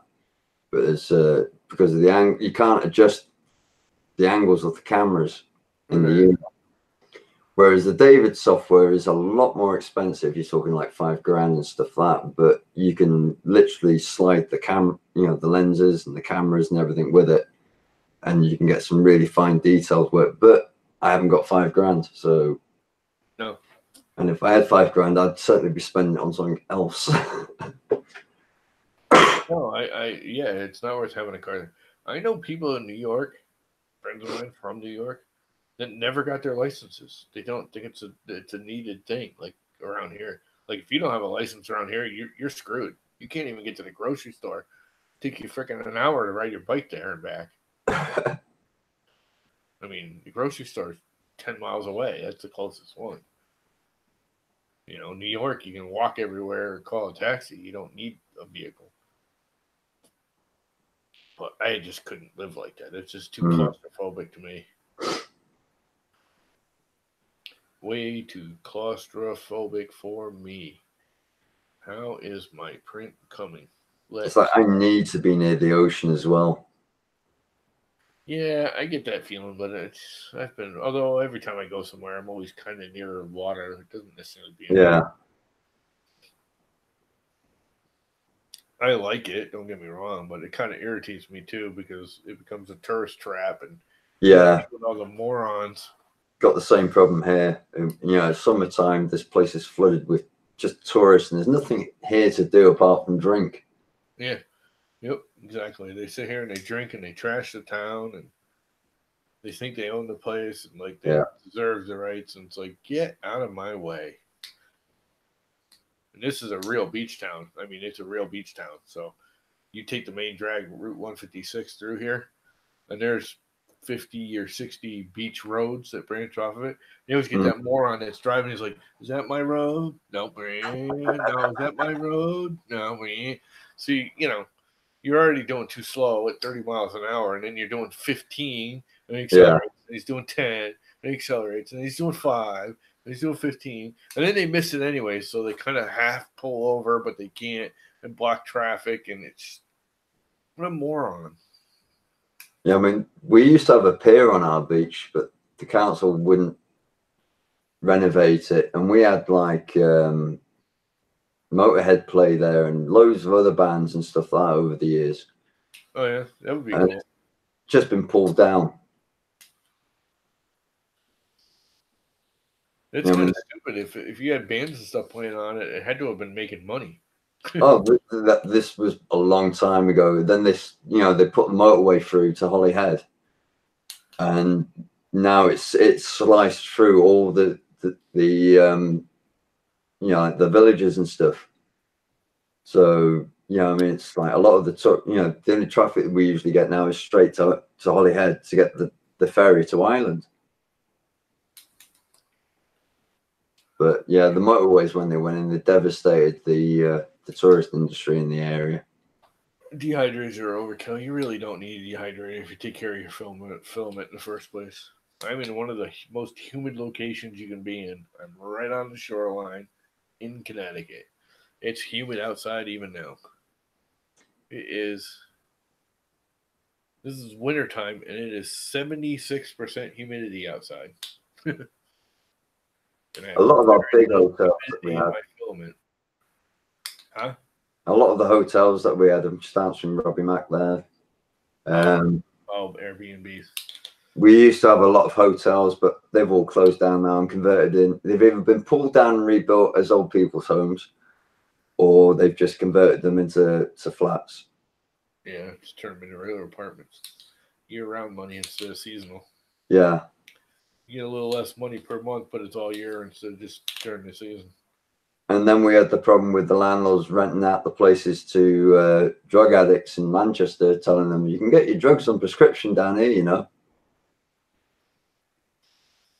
Yeah. So we had a lot of drug addicts in the area, and now we've got a lot of homeless. That's even better. Yay. All underneath the flyover bridges, getting drunk every day. 9 rolls in what I got. Yeah, I just got the stupid tubs with to dehydrate my filament. Got the big waterproof tubs, weatherproof tubs. Put the filament in there with one of those Eva dries. It's not fast. It's not like, you know, dehydrated a couple hours later, it's dried out. But as long as I keep them stored in there, they never get wet. The ones that were wet, actually, this roll was wet that I'm printing with it right now. Couldn't even print when it was bubbling that in the wood filament. Left it in there. Probably a month it took, and it dried it right out. But it's like at the moment tonight, 100% humidity. What's that? Around Wales at the moment, 100% humidity in the area. Yeah, like I said it's 76% outside. It's only 40% in here right now. You get the heat on and everything. Even still, 40% isn't. Those jugs keep it in the low 30s. Yeah. With that ever dry in it, even all summer long. Well, they don't leave them open. I've gotten one that because the bottom one I have two. The upper one I keep my regular filaments in, and the bottom one's all my fancies, expensives. So I go into that bottom one much less often. Yeah. Do it for a couple of days without opening it. It'll drop it down to like 20% humidity or less in there. Eva dries, whatever they call them. Those things work great. I mean, all they are is that was the word I'm looking for. Desiccant. Mm. Why couldn't I say desiccant? All they are is desiccant with its own little built-in heater. So when it gets wet, turns colors, you plug it in, leave it overnight, unplug it, throw it back in the box. Good for a month or two.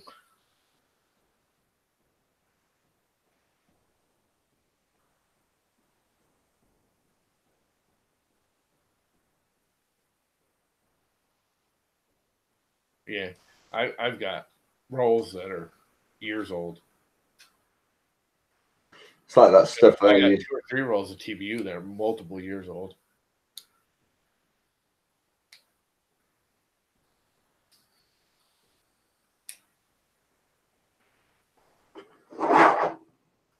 Oops. It's like this green and the blue on the moon. That's that thermal stuff. Oh, you got it all glued together, huh? Well, most of it. I've just got like 1/4, just that part to do now. So now, what'd you reverse on it? The whole image, basically saying like, let's see if we can find a spot. Oh, what is it? A negative of what it should be? Yeah, instead of like anywhere you have a crater, it bumps out, and anywhere you're supposed to have a bump no, crater. where the crater would be here, it's meant to be there. Yeah, but I mean, like this curve that you see coming down here is actually supposed to come down here. yeah, no one's gonna notice that but you. You're some kind of scientisty dude. I mean, it would be nice to have it cracked, but that's just inverting it. Yeah, I mean, to the most. You should be able to just pull that into something like not Tinkercad because it's way too big, but if you put it into something like that, like Fusion, and just mirror it, it's gonna mirror it correct. Mm, It's gonna straighten it out. Yeah. We'll give it a go later. It'll mirror it. It'll be the 3D exact build. opposite. But I still have to print it all out again. Huh? I still have to print it all out again. Well, you don't have to. No, I will do. You said no one's gonna notice it. No, I like to test print everything, so I mean, I can prove to people that it's been done, it's been printed and painted. Yeah. Gives them an idea that I can do that then. But yeah, I'll load up the model later in 3D board and see if I can mirror it. Use them in your gun safe. What are you using? Oh, the Eva drives. Yeah, I think that's what they were originally designed for. Just gun safes and crap. Every week.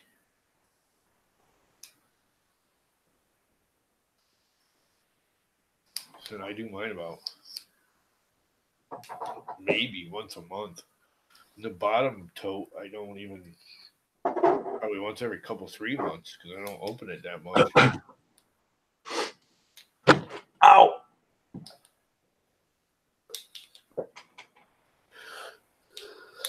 If you got room for the filaments, you got room for the totes. That's my attitude. Somebody's got to come out with an inexpensive 3D printer tote so they're shaped perfect for the rolls. That's the only problem with the totes is they don't really fit in there evenly. I get what? Oh God, I gotta have 30 rolls in each one.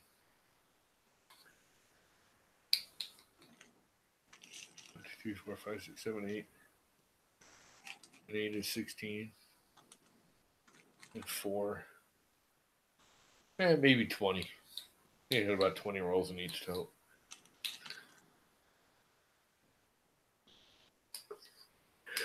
Give or take. That's all the little TPUs. We got a bunch of them little TPUs. I do like these things though. Wherever it works. That one.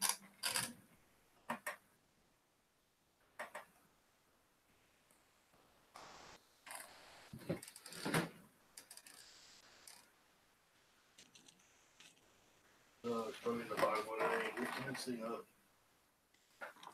I'm just too old and tired for that tonight.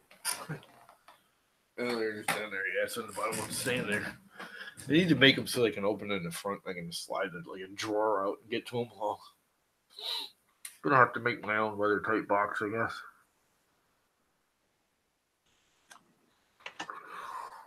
I'm gonna do like the Repcord box thing there, but even better. That thing's kind of. I don't get that. It's too. I don't know. I guess that's good for like the pallets and the MMU. Use that Repcord box, but it's not even like weather tight or anything. So what's the point? Everyone makes a big deal about it, and I'm like, yeah, but it's just a box that holds filament for $80, $90, I think it is. I mean, it's nice. Don't get me wrong. I like the design, but it needs to be weather tight.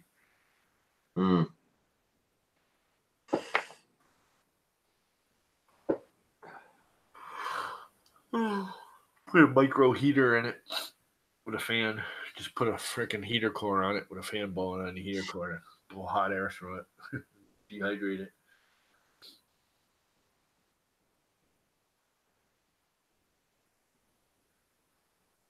How far is it through with the vase now? About 75%. Yeah, for the multicolor, I mean, especially the MMU, the way it's set up, and it ejects the colors back out. And what a mess that thing made. I could see it for that. And I saw, wasn't it Filament Frenzy, Tom? That mounted it like on the wall and had it running down all nice and neat and everything. That's actually, I could see the point of it. But just to have it for a freaking box sitting next to your filament, why? Yeah. Yeah, I mean, I've just always just thrown it straight onto the stand and next to the printer and just left it to it. Yeah. I mean, again, if it was, you had tubes and you're feeding it out and it's all weather tight, so you can keep them in there and just, pull a line, stick it into your printer and start printing that color, that would be one thing. But the thing's not even weather tight.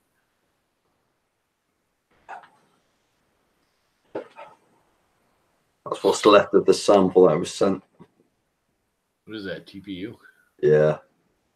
I was using it to hold the spheres together as I was gluing them together. GPU is awesome stuff if you can print it. I print it in that thing like a dream. I print it in my little i3. I use my PLA settings. I slow it down like 5 millimeters a second. That's all I do. Retraction and everything. I get absolutely beautiful prints out of TPU with that thing. I'm hoping that the Dremel printer, the thing that I've never used since I bought, might redeem itself and work with TPU. Yeah, but doesn't the Dremel need isn't that coated reel bullshit? Where you have to use their filament? I've already gone way past that. Oh, you bypass that chip thing? No, well, the older machine isn't chipped. Oh, whereas the new machines are. So it's that bloody chip in the cartridge. Yeah. Just like stupid. I mean, I get why they do it to some extent, but Bosch, come on. It's £20 for half a kilo of their filament. Yeah, it's ridiculously overpriced. And it's box standard filament. Yeah. Not only that, it's not even like they're selling you the machine cheap and then you're paying you're paying for the machine by buying their filament. The machine's ridiculously overpriced for what it is too. Oh, exactly. Yeah, I mean, it's like I found because, yeah, I mean, I watched the review that Joel did, and he made it come across as a brilliant printer. You know, I mean, but he neglected to say that, you know, I mean, you will need to buy S3D to be able to run it. Yeah. Because it doesn't do support. So he neglected to state that, you know, I mean, you can't basically take the nozzle out and do anything with it because of the stupid warranty that comes with it. Yeah, it's stupid. But if they come up and say they've got locked filaments, like, screw you, see, bye. Yeah. Yeah, I mean, for the price that I paid for it, I could have got a flash forge with 2 nozzles and a heated bed. Yeah. A better printer. Although the Dremel, when it works, is actually really good from what I understand. Well, it's a flash forge. It's a basic flash forge. Yeah, no, it is. I think it is a flash forge when you get right down to it. Yeah. They just contracted flash forge design. Yeah, I mean, it does print really nice. It's just the software lets it down. Oh, yeah, you got to use their software for slicing. Yeah, and there's no supports with the actual software because it saves out in DRM format rather than G-code. So rip the board out and put a different board in it. I'm not that techie. Yeah, I mean, it's like... That's not even techie. You could do that easy. I just tear it out and put a cheap MKS board in it with everything soldered on it. All you gotta do is literally take the board out, unplug it, plug the new stuff into it, and go. Load some Marlin onto it. MKS board, I don't know about over there, but here they've dropped like really. They're well under $50 for the boards now. That should be a solid printer. Otherwise, I mean, everything else is the same. Like you say, it's basically just a flash forge. Yeah. Yeah, I mean, it works nice with S3D.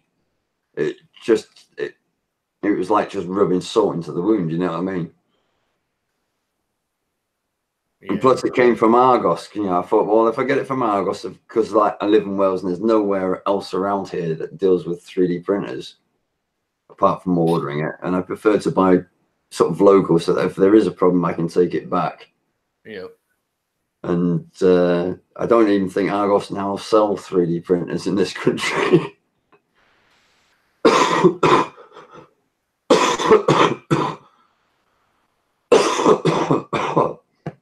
Excuse me. What's up? You do it? Yeah, I like to tinker. I like to tinker too much. That's my problem. I'm always fixing stuff that ain't broken. But yeah, I'm no way an electronics kind of guy. I am terrible with soldering and wires. And I mean, you can see, look at the wires on that thing. They are far from neat. And I'd love them to be neat. You can see I started. It irritates the crap out of me. But I can't let something like that just sit. If it was me, I'd have to, like, even if I got a $20, regular Adreno board for it, just to get it running. Hello there, how you do it?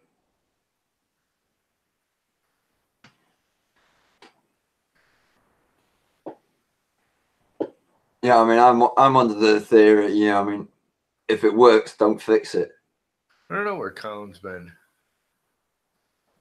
I haven't seen him around in a while. He hasn't even jumped in the other guy's streams in a while. He might actually be working for a living. I am planning on moving that board to a permanent mount. I freaking printed that mount for it to mount that board as a temporary hang it there so I can get it running. And it's just been there ever since. I really don't want. I think I want to move them to the other side here, where the bed wires are coming up, so they kind of hide that, and then I can view this way. Probably viewing this way is my lead screws and everything are in the way, so it's like 6 of one, half a dozen the other. Right now, this is like wide open. You can see right in there, if you want to start viewing it and everything. But I don't know. And that's the other thing I did like about the Dremel, was the fact that because the bed drops like yours, yep, it was great for doing time lapses. I could just put the camera on a little tripod and just leave it to it. Yeah, lazy. Yeah. Lazy. You know, in trying to fit I am actually this month. I think I'm gonna take this whole month off. It's not not doing anything. It's like me C920. I don't like taking it apart. So it's still apart. Well, a lot of people have they've printed out mounts for it for the bed, but you know, I mean, you can take the base off, which is quite heavy and everything, and attach it directly to like the stand. But I'm like, well, no, because I like to use my webcam for other things. So when it's mounted on my bed, it's the full unit. And I have to sort of like brace it with springs to stop the vibration when it's printed. Vibrates that much, huh? Yeah, it's a fair bit of weight on it. Yeah. They should print really well. I mean, it's basically just a. I don't know. I just prefer the bed going up and down instead of swinging. I hate beds. I mean, there's nothing wrong with them. All the Creality printers work pretty well. They're cheaper that way because you're putting less extrusions out. But I don't know. Well, as you say, like with the bed lowering, it's all in the box, and you know that's the amount of room it's going to take. Yeah. Whereas, like, you know, I've got the Anycubic i3 there, and I've got it on 10. It's like, right, I've still got to have space for all this. Yeah, well, that's what people don't realize is, you know, you look at this. My little i3 takes almost as much room, footprint-wise, as this does. Mm. Even though it's, you know, it's a quarter the size. Because you got to have room for that bed to swing. Yeah. You know, you got to make sure the wires aren't hitting stuff in the back, and they take almost as much room. Probably not as much width because it's so much more, but lengthwise, actually, I think it takes more. I think I have more room front and back. Yeah, because it's got to move forward and right back as well. It can't just move back and bed be there because you got all the wires coming off the back and everything. So you got to have more room behind that. And just the bed swinging is just wasted weight, energy, not needed. Yeah, that's why I don't like use the Ultra Base and glass, because it's just adding extra weight to the bed. That's the number one reason I got rid of glass. The minute, literally, the day I got rid of glass and went to these magnetic homemade beds, which aren't light, because by the time you add all the magnets on to the bottom of it, it adds weight, but it's still about half the glass was. Probably 80% of my ringing went away just by getting rid of the glass bed.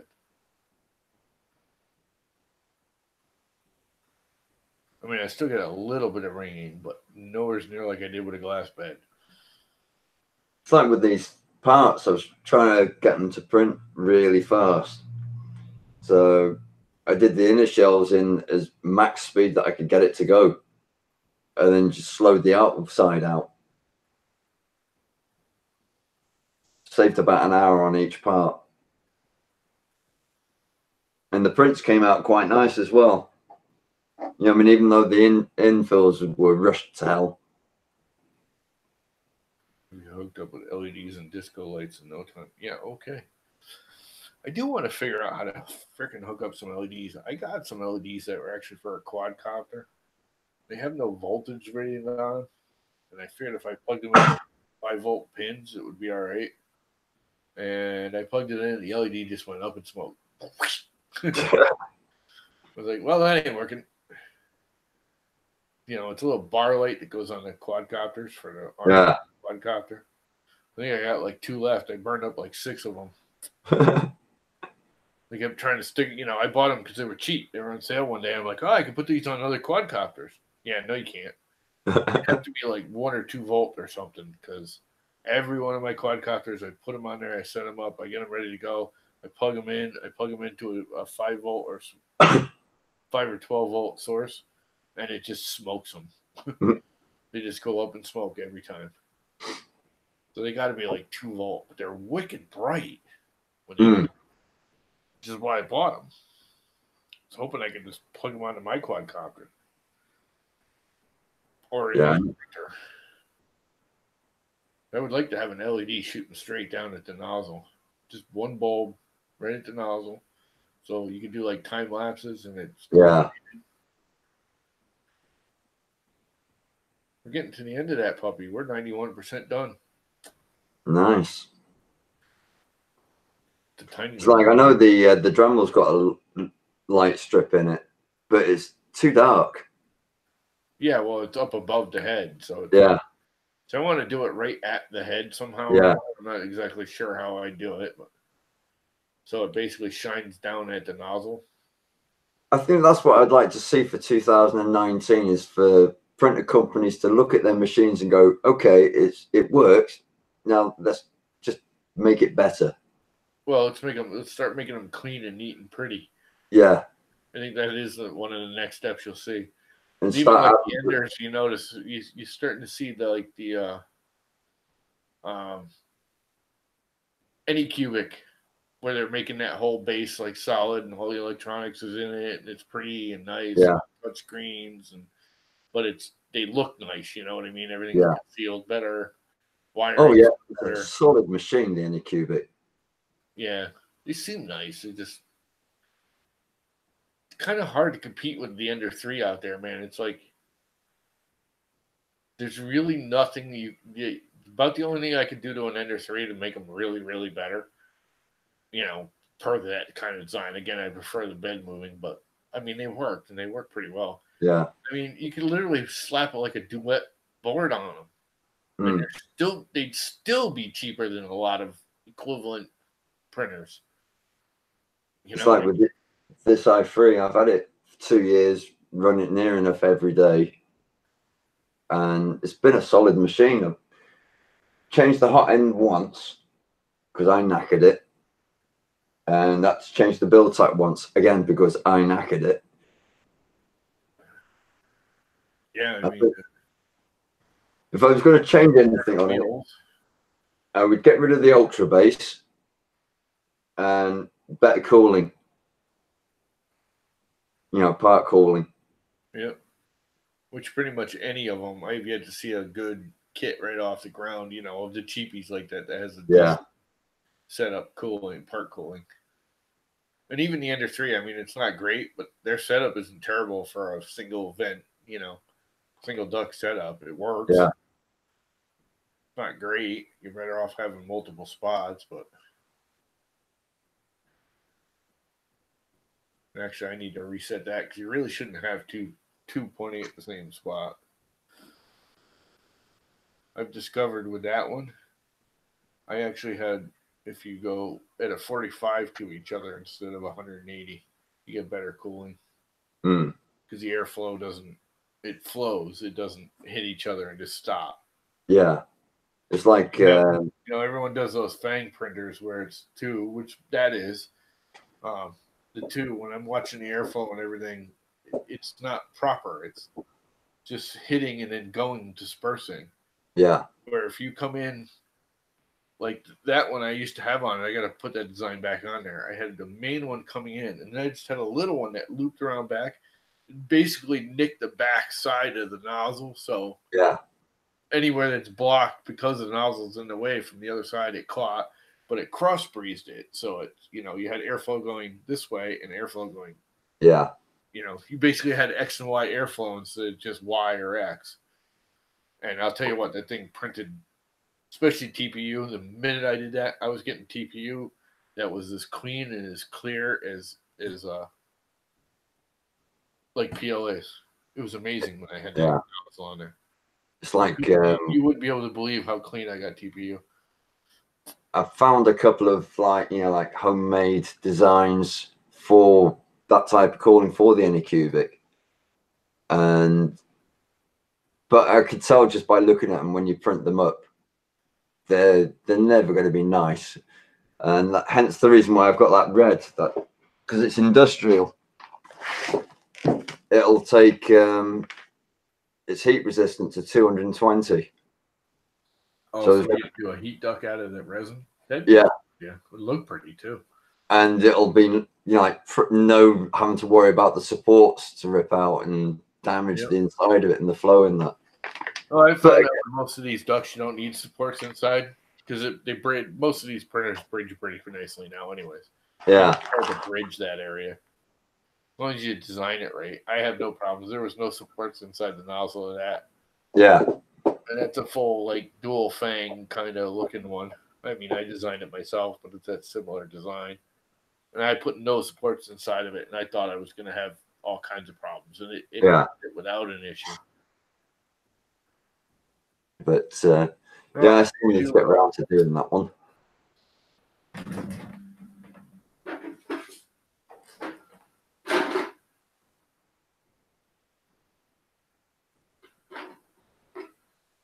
Threw out all my stuff.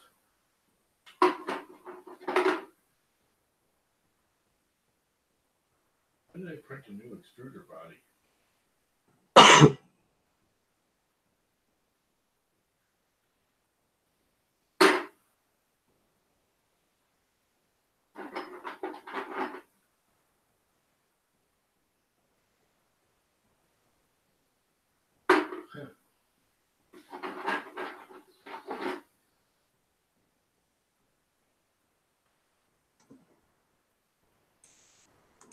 Yeah, I mean, look at that.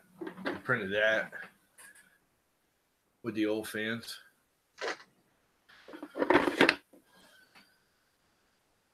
You can see all the threading. That's TPU. Nice. With threads and everything. I can't do that now with that until I redo the air ducts. Yeah. They just screw up the threads and they get all like bubbly and crap. I mean, those are clean, and that's TPU. Yeah. Flexibles. It's all flexible. And that came out beautiful. Yeah, I'm going to have a bash on TPU with a drum. Need to find a use for it. Right, it's easy. We are at 97.8% of Ace. Cool. I'm just checking through the photon group. I should almost cut the freaking heat bed now. That way when it's all done, it almost knocks the thing right off the print, off the bed. It's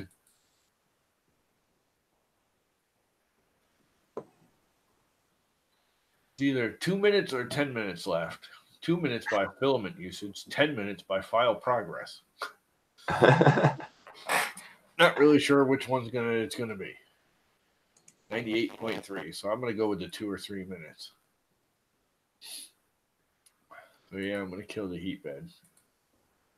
That's another thing with S3D. It's like I noticed if I only sliced the model with 2 shells, it gave me a near enough spot on time. Whereas if I, had it at 3 shells, it would screw it up totally and it'd be like half an hour off. Really? Yeah, I'm not big on S3D. I kind of feel it was a waste of money. I've used it. I actually used it a lot with this. Yeah. When I first started building it because I couldn't get the other ones to tune in as quickly. And I started using it again recently because Cura just doesn't run on this old Mac anymore. It just bogs down because it's drawn too much off the video card. And there is no video card. But ever since this last update of Idea Maker, it just smokes S3D in every way. Cleaner prints, nicer job, does everything faster, better fixer, supports come off easier. It's like, I mean, I only bought S3D because of the Dremel. But cubic photon. Oh, that's the resin printer. Yeah.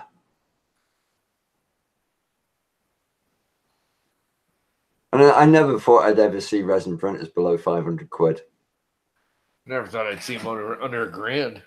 Yeah. But then look at these things again. These were thousands of dollars back in the day. This would be multiple thousands of dollars 10 years ago. And I don't think I got $800 into it, and 200 of it is just the damn duet board. That was almost as expensive as the whole freaking printer.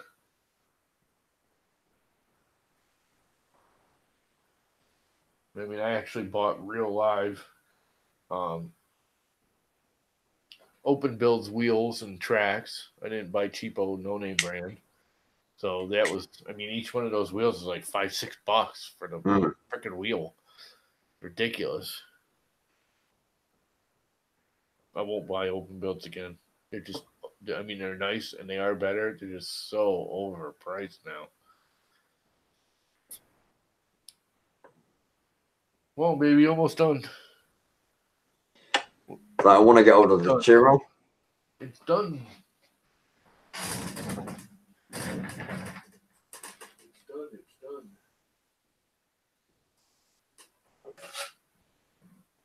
Well, that's really bizarre stuff in base mode. You actually see that? Yeah. It's like semi-translucent. You know, it looks just white on the camera, but it really is. It's got kind of a transparent-y glow to it. Well, I can see the light passing through it, so yeah.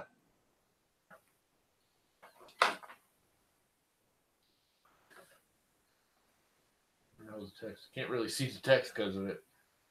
It's in there. I can't really see it. Can you see it there? Here, let me present myself.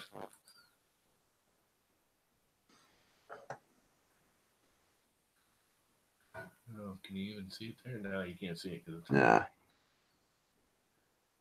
It's also because I shrunk it, so it's really small. Because it's only a 0.5 indent. And yeah. If you shrink it in half, that makes it a 0.2. It's not ready to release yet. Didn't cool down enough. Oh, maybe it is. There it goes.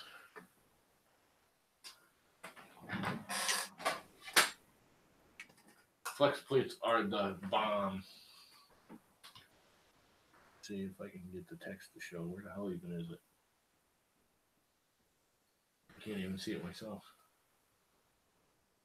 Oh, there it is. It's right there. I think I'll focus on it.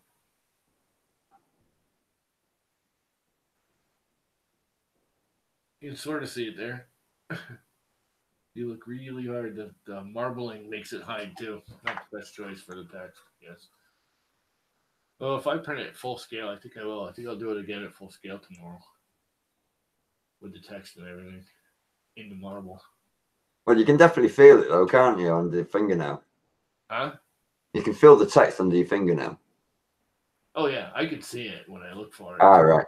But it's too small, but again, because I shrunk it. Yeah. You know, when you shrink it, the indent becomes smaller too. I mean, I can see it. If I really look for it.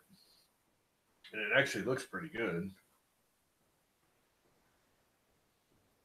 But between it being smaller and being the marbled filament kind of hides it. But it is pretty cool. Get a marker pen in there. It's a weird looking vase. Does it stand upright? What's that? Does it stand okay on its own? Oh, yeah.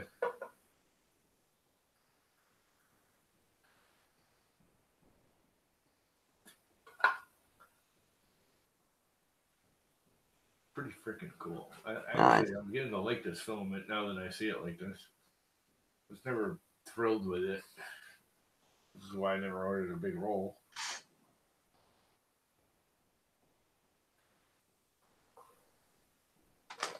But it definitely prints pretty nice on that 0.6 nozzle. And that marbling does hide the layer lines quite well. I mean, you really can't even see the layer lines in life, not alone in the camera. I mean, you can't even see the layer lines.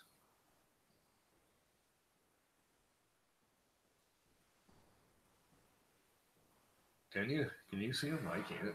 No. Bring it in closer. Sort of see them just as it grazes over where the light hits it right here. That's about it. Oh, look, now you can see the text there. Sort of see it. It almost looks like stringing. And the string gets on it just right. You can see it back on this back leaf right here. See, you can't really see it.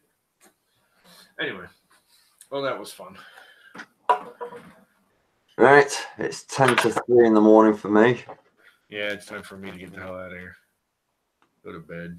It's almost 10. All right, I'm off. See you, bye, guys.